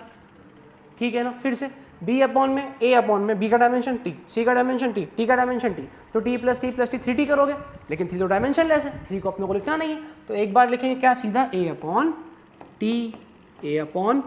t, क्योंकि आपने 3 लिखा होगा जो कि डायमेंशन लेस है, तो उससे तो कोई फर्क पड़ने वाला है नहीं, तो भगा दो उसको। तो a upon t will be equal to velocity का dimension lt minus 1, t multiply में जाएगा तो t की पावर माइनस 1, t की पावर प्लस 1 कट के सिर्फ क्या बचेगा? Dimension of a will be equal to dimension of length. समझ आया? एक और बढ़िया क्वेश्चन लेता हूँ, 5वां पार्ट कर रहे हैं इसका, है ना? अरे कलर कुछ चेंज हुआ यार, मेरे को येलो मांगता, कैसे आता येलो? इस पे नहीं, इस पे ऐसे ऐसे ऐसे, यस। 5वां पार्ट करने जा रहे हैं, है ना? 5वां पार्ट अपने करने जा रहे हैं, तो 5वें में थोड़ा सा ज़बरदस्त क्वेश्चन लेते हैं। क्या? F force will be equal to A plus BF for best friend plus C upon में D प्लस डेंसिटी। अब कहोगे ये क्या आ गया? डेंसिटी आ गई, यूनिट याद करो, kg पर मीटर क्यूब, डायमेंशन क्या हो जाएगा? LT minus 3। अब आपको ABCD का डायमेंशन बताना है, तो फिर से भैया कुछ नहीं करना, कुछ नहीं करना। अरे एक कलर था यार, कहाँ चला गया? ये था? नहीं ये नहीं था, फिर खो गया। चलो बना लेते हैं, ये था ना शायद। चलो, तो आपका जो डायमेंशन A है वो किसके बराबर होगा? डायमेंशन ऑफ F के बराबर, और F का डायमेंशन बोला था याद रखने का, MLT माइनस 2। BF का डायमेंशन भी किसके बराबर होगा? F के, तो B इंटू F का dimension will be equal to F, है ना? F का डायमेंशन MLT माइनस 2, LHS में MLT माइनस 2, RHS में उड़ा दो, खत्म करो, मार दो F को। क्या बचा dimension of B? Nothing, dimension less. क्या लिखेंगे उसको? M0 L0 T0, dimension less आ गया ना, डायमेंशन लेस। अगला क्या बचा? C का पहले निकाला जाएगा? नहीं, वेरी गुड, पहले निकालेंगे D का, क्योंकि D ऐड हो रहा है, C के बारे में कुछ नहीं पता आप लोगों को, D ऐड हो रहा है, D ऐड हो रहा है, तो D का डायमेंशन किसके बराबर होना चाहिए? किस में ऐड हुआ? डेंसिटी में, तो डेंसिटी के बराबर। डेंसिटी का कैसे निकालोगे भाई? Formula kg, mass upon volume, mass के लिए kg, मास के लिए kg अपॉन में वॉल्यूम के लिए मीटर क्यूब, तो kg पर मीटर क्यूब, kg यूनिट है मास की, डायमेंशन हो जाएगा m, और मीटर क्यूब है जी, लेंथ कहीं ना कहीं आ रहा है, तो L क्यूब, तो ml माइनस 3 होना चाहिए, ml माइनस 3। तो डेंसिटी का डायमेंशन किसके बराबर हो जाएगा? अपना D का डायमेंशन डेंसिटी के, दैट इज ml माइनस 3। ठीक है, D का मिल गया। अब निकाल सकते हैं C का, कैसे निकालेंगे? इस पूरे का डायमेंशन किसके बराबर होगा? F के बराबर। ठीक है जी, तो डायमेंशन ऑफ C अपॉन में D प्लस डेंसिटी, इस पूरे का dimension will be equal to क्या? फोर्स का डायमेंशन। तो C अपॉन में डेंसिटी का क्या निकाला आप लोगों ने? ML minus 3, ML minus 3 will be equal to force चल रहा है, वो क्या होता है? MLT माइनस 2, मल्टीप्लाई में लेकर के जाएंगे तो C का डायमेंशन कितना हो गया अपनों पे? m स्क्वायर, L की पावर माइनस 3, वहाँ प्लस 1 है तो इट विल बी माइनस 2 बचेगा, इनटू में T माइनस 2 के बराबर, यानी MLT माइनस 1 का होल स्क्वायर भी कह सकते हो। खैर जी, क्लियर हुआ? तो इस कॉन्सेप्ट में कोई दिक्कत? इस तरह के क्वेश्चंस भी आपके सामने आएंगे, आप लोगों को डरना नहीं है। समझ आ गया? तो डायमेंशंस निकालने हो किन्हीं भी कांस्टेंट ABC का, बड़े आराम से निकाल सकते हो। ठीक है, एक और बढ़िया सा क्वेश्चन निकालता हूँ ना, आगे बढ़ते हैं। ये वाला, चलो बताओ आपके लिए ये, है ना? यहाँ पे क्या लिखा है जी? कुछ गलती हो गई है यहाँ पर लिखने में। ये v is equal to X कैसे हो जाएगा? इसका मतलब वेलोसिटी का और डिस्टेंस का डायमेंशन बराबर है, नहीं ये तो होनी नहीं चाहिए ना, बिल्कुल नहीं होना चाहिए। इसको थोड़ा चेंज करते हैं, गलत लिखा हुआ है यहाँ पर, इसको ए लिखा हुआ है ना, एक काम करो ये पूरा गलत है, मैं इसको काट के आपके सामने लिख रहा हूँ क्या, v is equals to A plus C upon में b plus T. I think ये a इंटू एक्स होना चाहिए, इसको a इंटू एक्स होना चाहिए, a इंटू एक्स। हाँ जी, अब ट्राई कर सकते हो। अब बताओ मेरे को a का डायमेंशन, b का डायमेंशन, c का डायमेंशन कमेंट में लिख करके बताओ, ठीक है। और एक और लिख दे रहा हूँ मैं d, और भाई d का डायमेंशन सबसे इंपॉर्टेंट, ये तो जरूर बताना, इसको जरूर बताना, इसे मिस मत कर देना। d का डायमेंशन अभी लिखो कमेंट में तुरंत। चलो एक क्वेश्चन देने वाला था मैं, हाँ एक ज़बरदस्त क्वेश्चन। क्या था क्वेश्चन? है कि जी v will be equal to a plus b into 1 minus c। अब बताओ a b c का डायमेंशन। चलो इसको थोड़ा सा और मुश्किल कर लेते हैं, c की पावर, चलो पहले यही कर लेते हैं यार, मुश्किल क्या करें, इसी को कर लेते हैं पहले। देखो एक चीज़ तो बड़ा सिंपल तरीके से आप निकाल लोगे, क्या निकाल लोगे कि a में v को ऐड कर रहे हो, तो a में इक्वेट कर रहे हो ना, a से v को, तो जो a और v का डायमेंशन है बराबर होना चाहिए। तो dimension of a will be equal to dimension of velocity, so it will be equal to क्या, lt माइनस 1। ये तो आ गया। b का क्या करें, नहीं निकाल सकते b का, b से पहले निकालना पड़ेगा अपनों को c का। कैसे करोगे सोचो, थोड़ा सा दिमाग लगाओ, थोड़ा सा। हम c को माइनस कर रहे हैं 1 में से, और 1 कैसी क्वांटिटी है, 1 कैसी क्वांटिटी है, डायमेंशनलेस, तो c भी कैसा होगा, डायमेंशनलेस। तो जो अपना डायमेंशन ऑफ c आया, डायमेंशन ऑफ c आया, दैट विल बी डायमेंशनलेस, यानी m0 l0 और t0। तो अब मेरे को बताओ, अगर मैं क्या करता, थोड़ा सा अगर मेरा यार मन करा, मैंने c की पावर d लिख दिया यहाँ पर, और अब पूछूं बताओ ABCD का, तो ABC का तो सिंपल निकाल लोगे, D का कैसे निकालोगे? अरे डायमेंशन लेस की पावर भी तो डायमेंशन लेस होगी, 1 में से माइनस कर रहे हैं C को, 1 डायमेंशन लेस, तो C भी डायमेंशन लेस होना चाहिए। तो इस डायमेंशन लेस की पावर भी डायमेंशन लेस, तो D भी कितना होना चाहिए, डायमेंशन लेस। ज़बरदस्त। चलो जी, ये अपने प्रिंसिपल ऑफ होमोजेनिटी के कुछ कॉन्सेप्ट्स थे। यहाँ पे अपना प्रिंसिपल ऑफ होमोजेनिटी समाप्त नहीं होता है। प्रिंसिपल ऑफ होमोजेनिटी के दो तरीके के क्वेश्चन आते हैं, एक होते हैं आपको constant A B C D E F G H I J K L M N O P Q R S T U V W X Y Z के डायमेंशन निकालने होते हैं, और एक होता है कि आपको फॉर्मूला फॉर्म करना होता है ना, कि प्रिंसिपल ऑफ होमोजेनिटी की सहायता से या मेथड्स ऑफ डायमेंशन की सहायता से फॉर्मूला ड्राइव करके दिखाओ। तो उन क्वेश्चंस की तरफ जाते हैं, ठीक है। आओ, क्या क्वेश्चन है, मैं एक क्वेश्चन लिख रहा हूँ आपके सामने, है ना। क्वेश्चन है क्या कि अ बॉब, पहले सिंपल वन लेते हैं, a ball of mass m, ठीक है, is revolving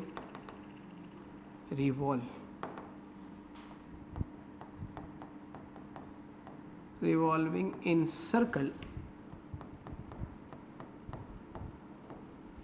of radius r, ठीक है,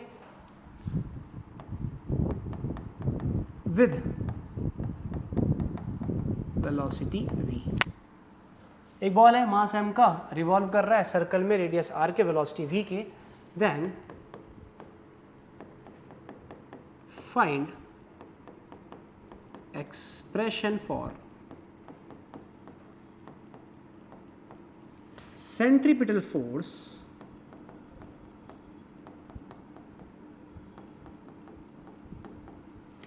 acting on it using methods of dimension,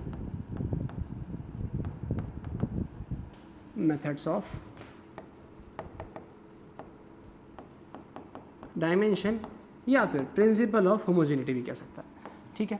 तो जी ये एक क्वेश्चन है आपके सामने, ठीक है, थोड़ा तिरछा हो गया, बट कोई नहीं, हम थोड़ा सा दिमाग लगा के इसको सीधा करने की कोशिश करते हैं। ठीक है, चलेगा इतना, कोई नहीं। अगर अभी भी तिरछा लग रहा है तो गर्दन तिरछी कर लो अपनी, सीधा हो जाएगा। ठीक है, आगे बढ़ते हैं। तो क्वेश्चन ऐसा है, एक तो क्वेश्चन बताया मैंने कैसा सकता है कि आपको कांस्टेंट ABCD का डायमेंशंस निकालने हो सकते हैं। दूसरा क्वेश्चन ऐसे वर्ड की फॉर्म में हो सकता है ना, बड़े बड़े पैराग्राफ्स लिखे होंगे, फॉर्मूला ड्राइव करना पड़ेगा आपको। भाई वही सेम मेथड यूज़ करना है क्या कि LHS का डायमेंशन RHS के बराबर होना चाहिए अगर फॉर्मूला करेक्ट है तो उसी की सहायता से चलो हम शुरू करते हैं, है ना। तो अपने को निकालना क्या है, expression for centripetal force. Centripetal को छोड़ो, निकालना तो फोर्स है। अब सेंट्रीपिटल फोर्स हो, ग्रेविटेशनल फोर्स हो, है ना, आपका मैग्नेटिक फोर्स हो, इलेक्ट्रोस्टैटिक फोर्स हो, फोर्स तो फोर्स है, डायमेंशन क्या रहेगा, mLT-2। ठीक है, तो अपनों को फोर्स का फॉर्मूला एक्सप्रेशन ड्राइव करना है। आपको ढूंढना क्या है, आपको वो टर्म्स ढूंढने हैं जिनके ऊपर फोर्स डिपेंड कर रहा है, मास पे, रेडियस पे, वेलोसिटी पे। जो फोर्स है वो इन 3 टर्म्स के ऊपर डिपेंड कर रहा है। ठीक है, अच्छा ऐसा भी हो सकता है कि फोर्स इनमें से एक आध टर्म्स पर डिपेंड ना कर रहा हो, आपको फिक्र नहीं करनी, आपको अपना तरीका अप्लाई करना जो हम सीखने वाले हैं। अगर डिपेंड नहीं कर रहा होगा तो अपने आप वो टर्म जो है एलिमिनेट हो जाएगा। तो फिलहाल फोर्स का निकालना तरीका क्या होगा, स्टेप वाइज। स्टेप फर्स्ट में आपको क्या करना है, मान लो फोर्स जो है प्रोपोर्शनल है इन 3 टर्म्स के, मास, रेडियस और वेलोसिटी, कुछ पावर होगी इनकी, है ना। मान ली मास की पावर कुछ A, रेडियस की पावर कुछ B और वेलोसिटी की पावर कुछ C। ठीक है जी, अब अगले स्टेप में क्या करेंगे, प्रोपोर्शनलिटी हटा के एक कांस्टेंट लगा दो K। तो क्या हो गया, M की पावर A, R की पावर B, V की पावर C। इसको मान लो समीकरण नंबर 1। ठीक है, आगे प्रोसीड करने में क्या करना है कि, अच्छा मैं फिर से रिपीट करूंगा, हो सकता है फोर्स जो अपना निकल के आए मास पे डिपेंड ना करे, हो सकता है R पे डिपेंड ना करे, हो सकता है V पे डिपेंड ना करे। अगर नहीं करेगा तो अपने आप वो क्वांटिटी हट जाएगी। अपनों को इसी प्रोसीजर को फॉलो करना है, क्या कि हम मानेंगे जी जो निकालने वाली क्वांटिटी है वो बाकी गिवन क्वांटिटीज के प्रोपोर्शनल है कुछ पावर्स के। ठीक है, अगले स्टेप में देखो, पहला स्टेप प्रोपोर्शनलिटी मानोगे, सेकंड स्टेप इक्वल प्रोपोर्शनलिटी हटाए कांस्टेंट लगाओगे, इक्वेशन फर्स्ट मानोगे। थर्ड स्टेप में आपको डायमेंशन पुट करना है, फोर्स का डायमेंशन mLT-2, K क्या है, कांस्टेंट, कांस्टेंट का अपने डायमेंशन लिखते हैं क्या, नहीं, M मास है तो मास का डायमेंशन M। ठीक है, पावर कितनी चल रही है जी A। R क्या है, रेडियस, डायमेंशन क्या होगा, रेडियस लेंथ है ना, तो डायमेंशन क्या होगा L। पावर कितनी होनी चाहिए B। V क्या है, वेलोसिटी, डायमेंशन क्या होगा LT-1 की पावर C। बताया मैंने स्टेप वाइज करना है, बड़ी इजीली क्वेश्चन क्रैक कर जाओगे ये वाले आप। और थोड़ा सा इसको सॉल्व करते हैं, सिंप्लीफाई करते हैं। तो ये क्या हो गया, mLT-2 विल बी इक्वल, देखो M की पावर A खुलेगी, यहाँ पर L की पावर B खुलेगी और यहाँ पर L की पावर C और T की पावर -C ओपन होगी। थोड़ा सा और सिंप्लीफाई करते हैं, क्या mLT-2 will be equal to M की पावर A, L की पावर, देखो मल्टीप्लाई में पावर ऐड होती है तो क्या हो जाएगा L की पावर B प्लस C और T की पावर -C। पहला स्टेप प्रोपोर्शनलिटी मानोगे कुछ पावर्स के साथ, सेकंड स्टेप प्रोपोर्शनलिटी मान हटा करके कांस्टेंट लगाओगे, क्वेश्चन फर्स्ट मानोगे। थर्ड स्टेप में डायमेंशंस पुट करके यहाँ तक सिंप्लीफाई करोगे। फोर्थ स्टेप में आ जाएंगे अपने प्रिंसिपल ऑफ होमोजेनिटी के ऊपर, क्या कि प्रिंसिपल ऑफ होमोजेनिटी या methods of dimension states that, या इसको हम ऐसे लिखेंगे थोड़ी इज्जत के साथ कि according two methods of dimension या प्रिंसिपल ऑफ होमोजेनिटी, मैं शॉर्ट में लिख रहा हूं, dimension of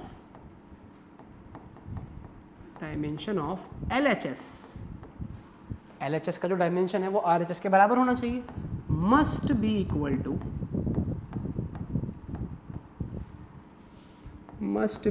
to dimension of RHS। ठीक है, कोई दिक्कत यहाँ तक, मेथड्स ऑफ डायमेंशन या उसी को हम प्रिंसिपल ऑफ होमोजेनिटी बोल देते हैं।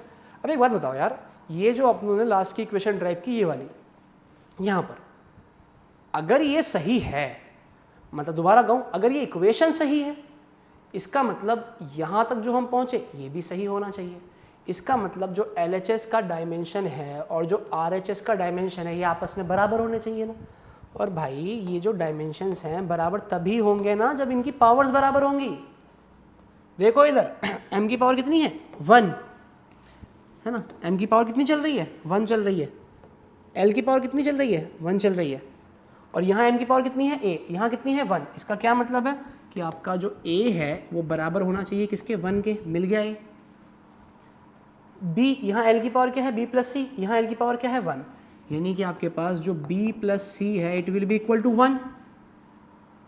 यहाँ क्या है माइनस सी, यहाँ क्या है -2 टी की पावर, तो minus C will be equal to -2, यानी सी किसके बराबर आना चाहिए, 2 के। ए मिल गया, सी मिल गया, सी को उठा के यहाँ पटको, तो बी भी कितना आ गया, B plus 2 will be equal to -1, sorry 1 will be equal to 1, तो बी की वैल्यू कितनी हो गई आपके पास, -1, तो मिल गया ए बी सी। अब लास्ट स्टेप में क्या करना है, put A B C in equation first, तो इक्वेशन फर्स्ट में पुट करेंगे तो f will be equal to k times m की पावर 1 r b की पावर -1, b -1 आया है, इनटू में v कितना है जी, v की पावर c, और c कितना आया अपना 2। तो इसको अगर हम सॉल्व करें तो f will be equal to k into M V square by R, यही बन गया ना। सर्कुलर मोशन में जाके आप देखोगे इस चीज़ को कि सेंट्रीपिटल फोर्स का जो फॉर्मूला एक्चुअल में आता है that is M V square by R होता है, जहाँ पे ये कांस्टेंट आपका 1 हो जाएगा। तो इस तरह से अपने को इक्वेशंस राइट करनी होगी। मैं एक क्वेश्चन और कराऊंगा ज़बरदस्त वाला, उसके बाद आपके लिए कुछ प्रैक्टिस के लिए क्वेश्चंस रहेंगे, है ना। तो क्वेश्चन क्या है कि ठीक है, हम क्या कहते हैं कि कैलकुलेट, नहीं क्वेश्चन को हम लिखते हैं थोड़ा सा अलग वर्ड्स में, क्या कि a bob of mass m, okay, is connected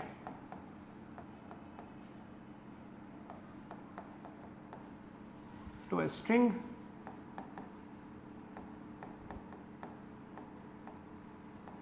of length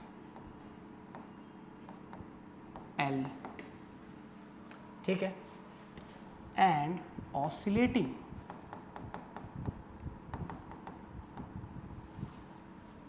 due to gravity.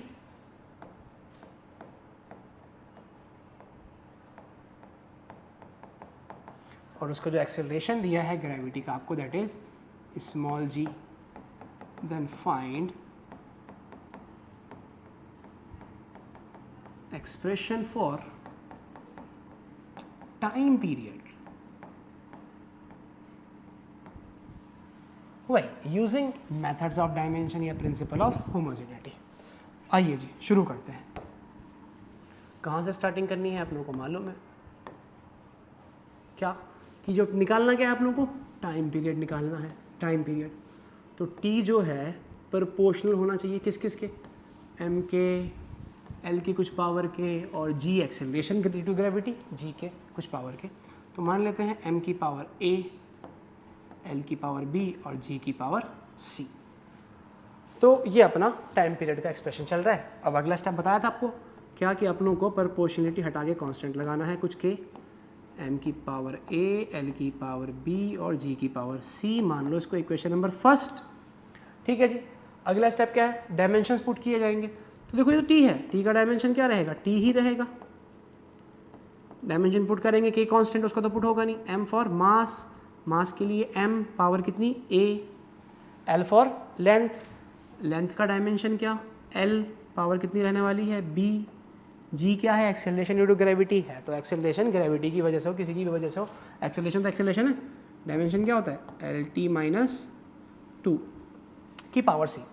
थोड़ा सा इसको सॉल्व करते हैं तो यहाँ क्या बचेगा t, यहाँ क्या चल रहा है m की पावर a, l की पावर b, थोड़ा सा मैं शॉर्ट कर रहा हूँ ध्यान देना, l की पावर b यहाँ खुलेगा, l की पावर c यहाँ खुलेगा, लिख ही दे रहा हूँ यार, l की पावर b यहाँ खुलेगा और l की पावर c इधर खुलेगा, इनटू में t की पावर -2c रहने वाला है, ठीक है ना। थोड़ा सा और अगर इसको हम सॉल्व करें तो क्या t will be equal to m की पावर a, l की पावर देखो base same power multiply, sorry base same power add, तो l प्लस c, और t की पावर कितना हो जाएगा -2c। क्या करें, वही कहानी जो पीछे लिखी थी कि अकॉर्डिंग टू ये जो कहानी थी पीछे है ना, इसी को मैं कॉपी पेस्ट कर रहा हूँ, ये जो कहानी हमने लिखी थी, ये वाली कहानी कॉपी कैसे होती है, कॉपी कैसे होती है, ये कॉपी कहाँ से होती है भाई, ये तो मेरे को पल्ली साइड लेके जाना है इसको। हाँ ठीक है, आ गया, ठीक है भाई, थैंक यू। इसको जाएंगे अपने, इधर क्लिक करा, कॉपी, ओके। अभी पल्ले पेज पे आओ, इधर शायद क्लिक कर रहना होगा, है। अब पेज कैसे होगा,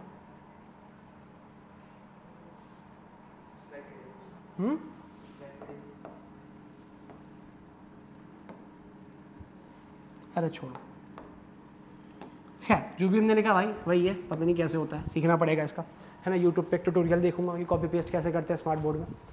चलो किसी को पता तो कमेंट में लिख दो यार, बता दो कैसे होता है।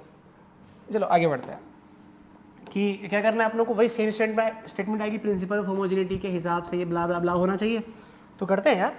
पर एक दिक्कत हो रही है, यहाँ MLT है, यहाँ पे तो ML है ही नहीं, क्या करोगे? अरे कुछ नहीं करना, इसको पता अपने क्या कर सकते हैं, देखो इधर, इसको अपने क्या कर सकते हैं, T के साथ कुछ नहीं है मल्टीप्लाई में 1 1 तो है ना, T के साथ मल्टीप्लाई में 1 1 तो है, और किसी की भी पावर 0 क्या होती है 1, तो हम मान लेते हैं क्या, M की पावर 0, L की पावर 0 और T ऐसे अज्यूम कर सकते हो, विल बी इक्वल टू क्या चलेगा, M की पावर A, L की पावर B प्लस C और T की पावर माइनस 2C।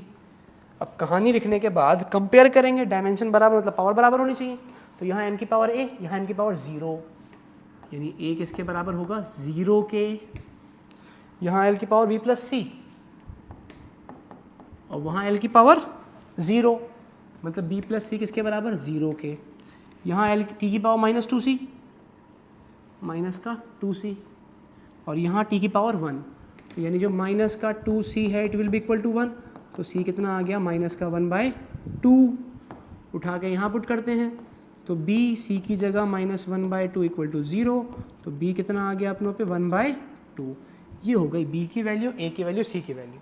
अगला क्या है अपना, put A B C in equation first, तो T will be equal to K into M की पावर 0, A 0 आ गया अपना, L की पावर B, तो L की पावर B कितना है 1/2, L की वैल्यू 1/2 इंटू G की पावर C कितना आया, माइनस का 1/2, माइनस का 1/2, तो M को तो हटा दो, तो T will be equal to मात्र K L की पावर 1/2 और माइनस का नीचे जाके प्लस हो जाएगा पावर 1/2।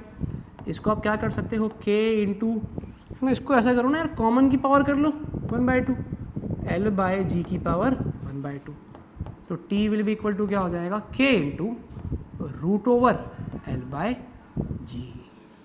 जो टाइम पीरियड है ये मास पे डिपेंड ही नहीं करता, टाइम पीरियड का एक्सप्रेशन निकल के आएगा आप लोगों पे K अंडर रूट L/G। और एक्चुअल में जो आप इसका पढ़ोगे ना, जब डेरिवेशन करेंगे हम इसका system of particles and rotational motion में जाके, तो फॉर्मूला आता है 2 पाई अंडर रूट L/G, जहाँ पे जो कांस्टेंट K है अपना ये 2 पाई के बराबर होता है। बट अभी अपनों को उस कांस्टेंट से मतलब नहीं है, अपनों को सिर्फ उन टर्म से मतलब है जो कि डायमेंशन वाली है। उम्मीद करता हूँ यहाँ तक का क्लियर होगा ना, कोई दिक्कत, समझ में आ गया, ठीक है। तो कुछ क्वेश्चन हैं आपकी प्रैक्टिस के लिए, क्या कि आपको निकालना है काइनेटिक एनर्जी का फॉर्मूला क्या आएगा, जबकि ये काइनेटिक एनर्जी डिपेंड कर रही है मास पे, वेलोसिटी पे और टाइम पे, ठीक है। इसको ट्राई करना। मैं आपसे पूछूंगा कि पोटेंशियल एनर्जी U से रिप्रेजेंट करते हैं, बट कोई नहीं, शॉर्ट में मैं PE लिख दे रहा हूँ, है ना। पोटेंशियल एनर्जी का फॉर्मूला क्या आएगा, जबकि जो है ये डिपेंड करेगा मास पे, ग्रेविटेशनल एक्सेलरेशन पे और हाइट h पे। ये h फॉर हाइट है, h फॉर हाइट है, और हाइट की यूनिट मीटर होती है, मतलब एक लेंथ है, डायमेंशन L हो जाएगा। तो आपको बताना है क्या कि काइनेटिक एनर्जी का डायमेंशन क्या आएगा, पोटेंशियल एनर्जी का डायमेंशन क्या आएगा। नहीं भैया डायमेंशन तो मालूम ही है यार, एनर्जी है mL/2T - 2 होती है, डायमेंशन क्यों पूछूंगा आपसे मैं। एक्सप्रेशन बताना है आपको, काइनेटिक एनर्जी का एक्सप्रेशन क्या आएगा mvT की टर्म्स में, पोटेंशियल एनर्जी का डायमेंशन क्या आएगा mgh की टर्म्स में। तो ये रहा आपके लिए क्वेश्चन जो आपको ट्राई करना है और आंसर कमेंट सेक्शन में कमेंट करना है। देखो यहाँ अपना डायमेंशनल एनालिसिस वाला जो पोर्शन था ना, क्वांटिटी देख ली अपनों ने, यूनिट देख ली है ना, प्रैक्टिकल यूनिट्स देख ली जिनको लार्ज डिस्टेंसेस के लिए यूज़ करते हैं, जो लाइट ईयर होता है, पार्सेक होता है, एस्ट्रोनॉमिकल यूनिट होता है। एक शॉर्ट में रिवीजन मारते हैं, शॉर्ट में रिवीजन मारते हैं, ढंग से देखना है ना। वन शॉट रिवीजन का भी वन शॉट, कहाँ था शुरू कहाँ से था, हाँ वन शॉट रिवीजन का भी वन शॉट। अरे हाँ ये रहा। देखिए हमने क्वांटिटी, कोई भी चीज़ इसको मेजर कर सकते हैं, क्वांटिटी कहलाएगी। ठीक, क्वांटिटी कितने टाइप थे आपके पास, एक फंडामेंटल क्वांटिटी था, एक आपके पास ड्राइव क्वांटिटी थी। फंडामेंटल क्वांटिटी कौन सी, वो क्वांटिटी जिनको मेजर करने के लिए दोबारा किसी क्वांटिटी की जरूरत नहीं होती। स्टेटमेंट में मिस्टेक है, इस पर मत जाना, पिछली वीडियो कह रहा हूँ सॉरी, जो पीछे का था उसको स्क्रॉल करके देखो, वहाँ पर इसकी डेफिनेशन प्रॉपर है। ये नहीं भी है तो बताया मैंने क्या कि एग्जाम्पल क्या था इसके पास, आपके पास टोटल 7 फंडामेंटल क्वांटिटी होती है हमारे पास। कौन कौन सी होती है, मास होता है, लेंथ होता है, टाइम होता है ना, टेम्परेचर होता है, और आपके पास इलेक्ट्रिक करंट होता है, ल्यूमिनस इंटेंसिटी होती है, और amount of substance, number of moles होता है। ड्राइव में आपके पास इसके अलावा जितनी भी क्वांटिटी है सारी की सारी ड्राइव क्वांटिटी कहलाती है। ठीक है, उसके बाद अपने किस पे आए थे, इंटरनेशनल सिस्टम पे, जिस पे हमने देखा था क्या कि आपके पास 3 सिस्टम होते हैं, MKS, CGS और FPS। ठीक है, अपनों ने ये देख लिया था। उसके बाद अपनों ने क्या किया था, सप्लीमेंट्री यूनिट्स। प्लेन एंगल की बात करेंगे, 2D सर्कल के लिए होता है, इसकी यूनिट क्या होती है, रेडियन। सॉलिड एंगल की बात करेंगे तो 3D स्फीयर के लिए होता है, जिसकी यूनिट क्या होती है आपके पास, स्टेरेडियन। आगे बढ़ते हैं, ये देखा था आप लोगों ने। प्रैक्टिकल यूनिट्स, लाइट ईयर देखा था कि लाइट एक साल में कितना डिस्टेंस ट्रैवल करेगी। एस्ट्रोनॉमिकल यूनिट था, एस्ट्रोनॉमिकल यूनिट क्या कि सन से अर्थ का जो एवरेज डिस्टेंस होता है। पार्सेक देखा था, पार्सेक क्या कि अगर आपके पास सन यहाँ पर है, अर्थ यहाँ पर है, तो अगर एक हॉरिजॉन्टल लाइन प्लॉट करो और यहाँ पे अगर एंगल आपके पास 1 आर्क सेकंड बन जाए तो उसको हम कहते हैं इस डिस्टेंस को क्या, 1 पार्सेक। उसके बाद कन्वर्जन के लिए कुछ क्वेश्चन मैंने एक किया था, 2 मैंने आपको दिया था। इसके बाद सोलर डे देखा था, है ना, कि अपने एक्सिस पर कितना टाइम में रोटेट होती है सोलर ईयर। अर्थ जो है मून का चक्कर कितना टाइम में लगाती है, लूनार मंथ। मून जो है अपनी अर्थ का चक्कर कितना टाइम में लगाता है। अगला क्या था, डायमेंशन फॉर्मूला, ये तो हम करते ही आ रहे हैं।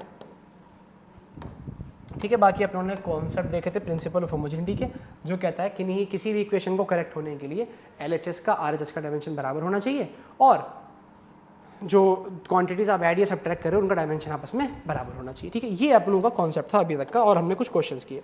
अब ध्यान रखना, ये चैप्टर बेटा वन शॉट में ये वाला पोर्शन कवर हो चुका है।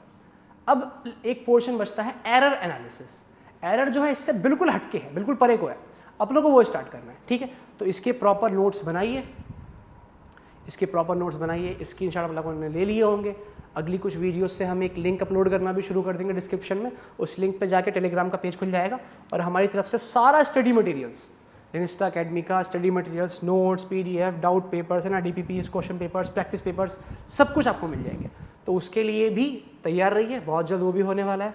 फिलहाल आपने ये कॉन्सेप्ट समझा है, इसमें लिखने के लिए इतना कोई पोर्शन है नहीं, जो भी है प्रैक्टिस के लिए। तो एरर वाला पोर्शन जब स्टार्ट करेंगे उसके लिए नहा धो करके बैठना। ठीक है, बिल्कुल नहा धो करके आना अच्छे से, ऐसा ना हो बैठे हो और प्रेशर आ रहा हो, 5-5 मिनट के गैप पे, 10-10 मिनट के गैप पे वापस जा रहे हो, ये काम आप लोगों को नहीं करना है। ठीक है जी, तो बहुत बहुत धन्यवाद, मिलते हैं नेक्स्ट लेक्चर में।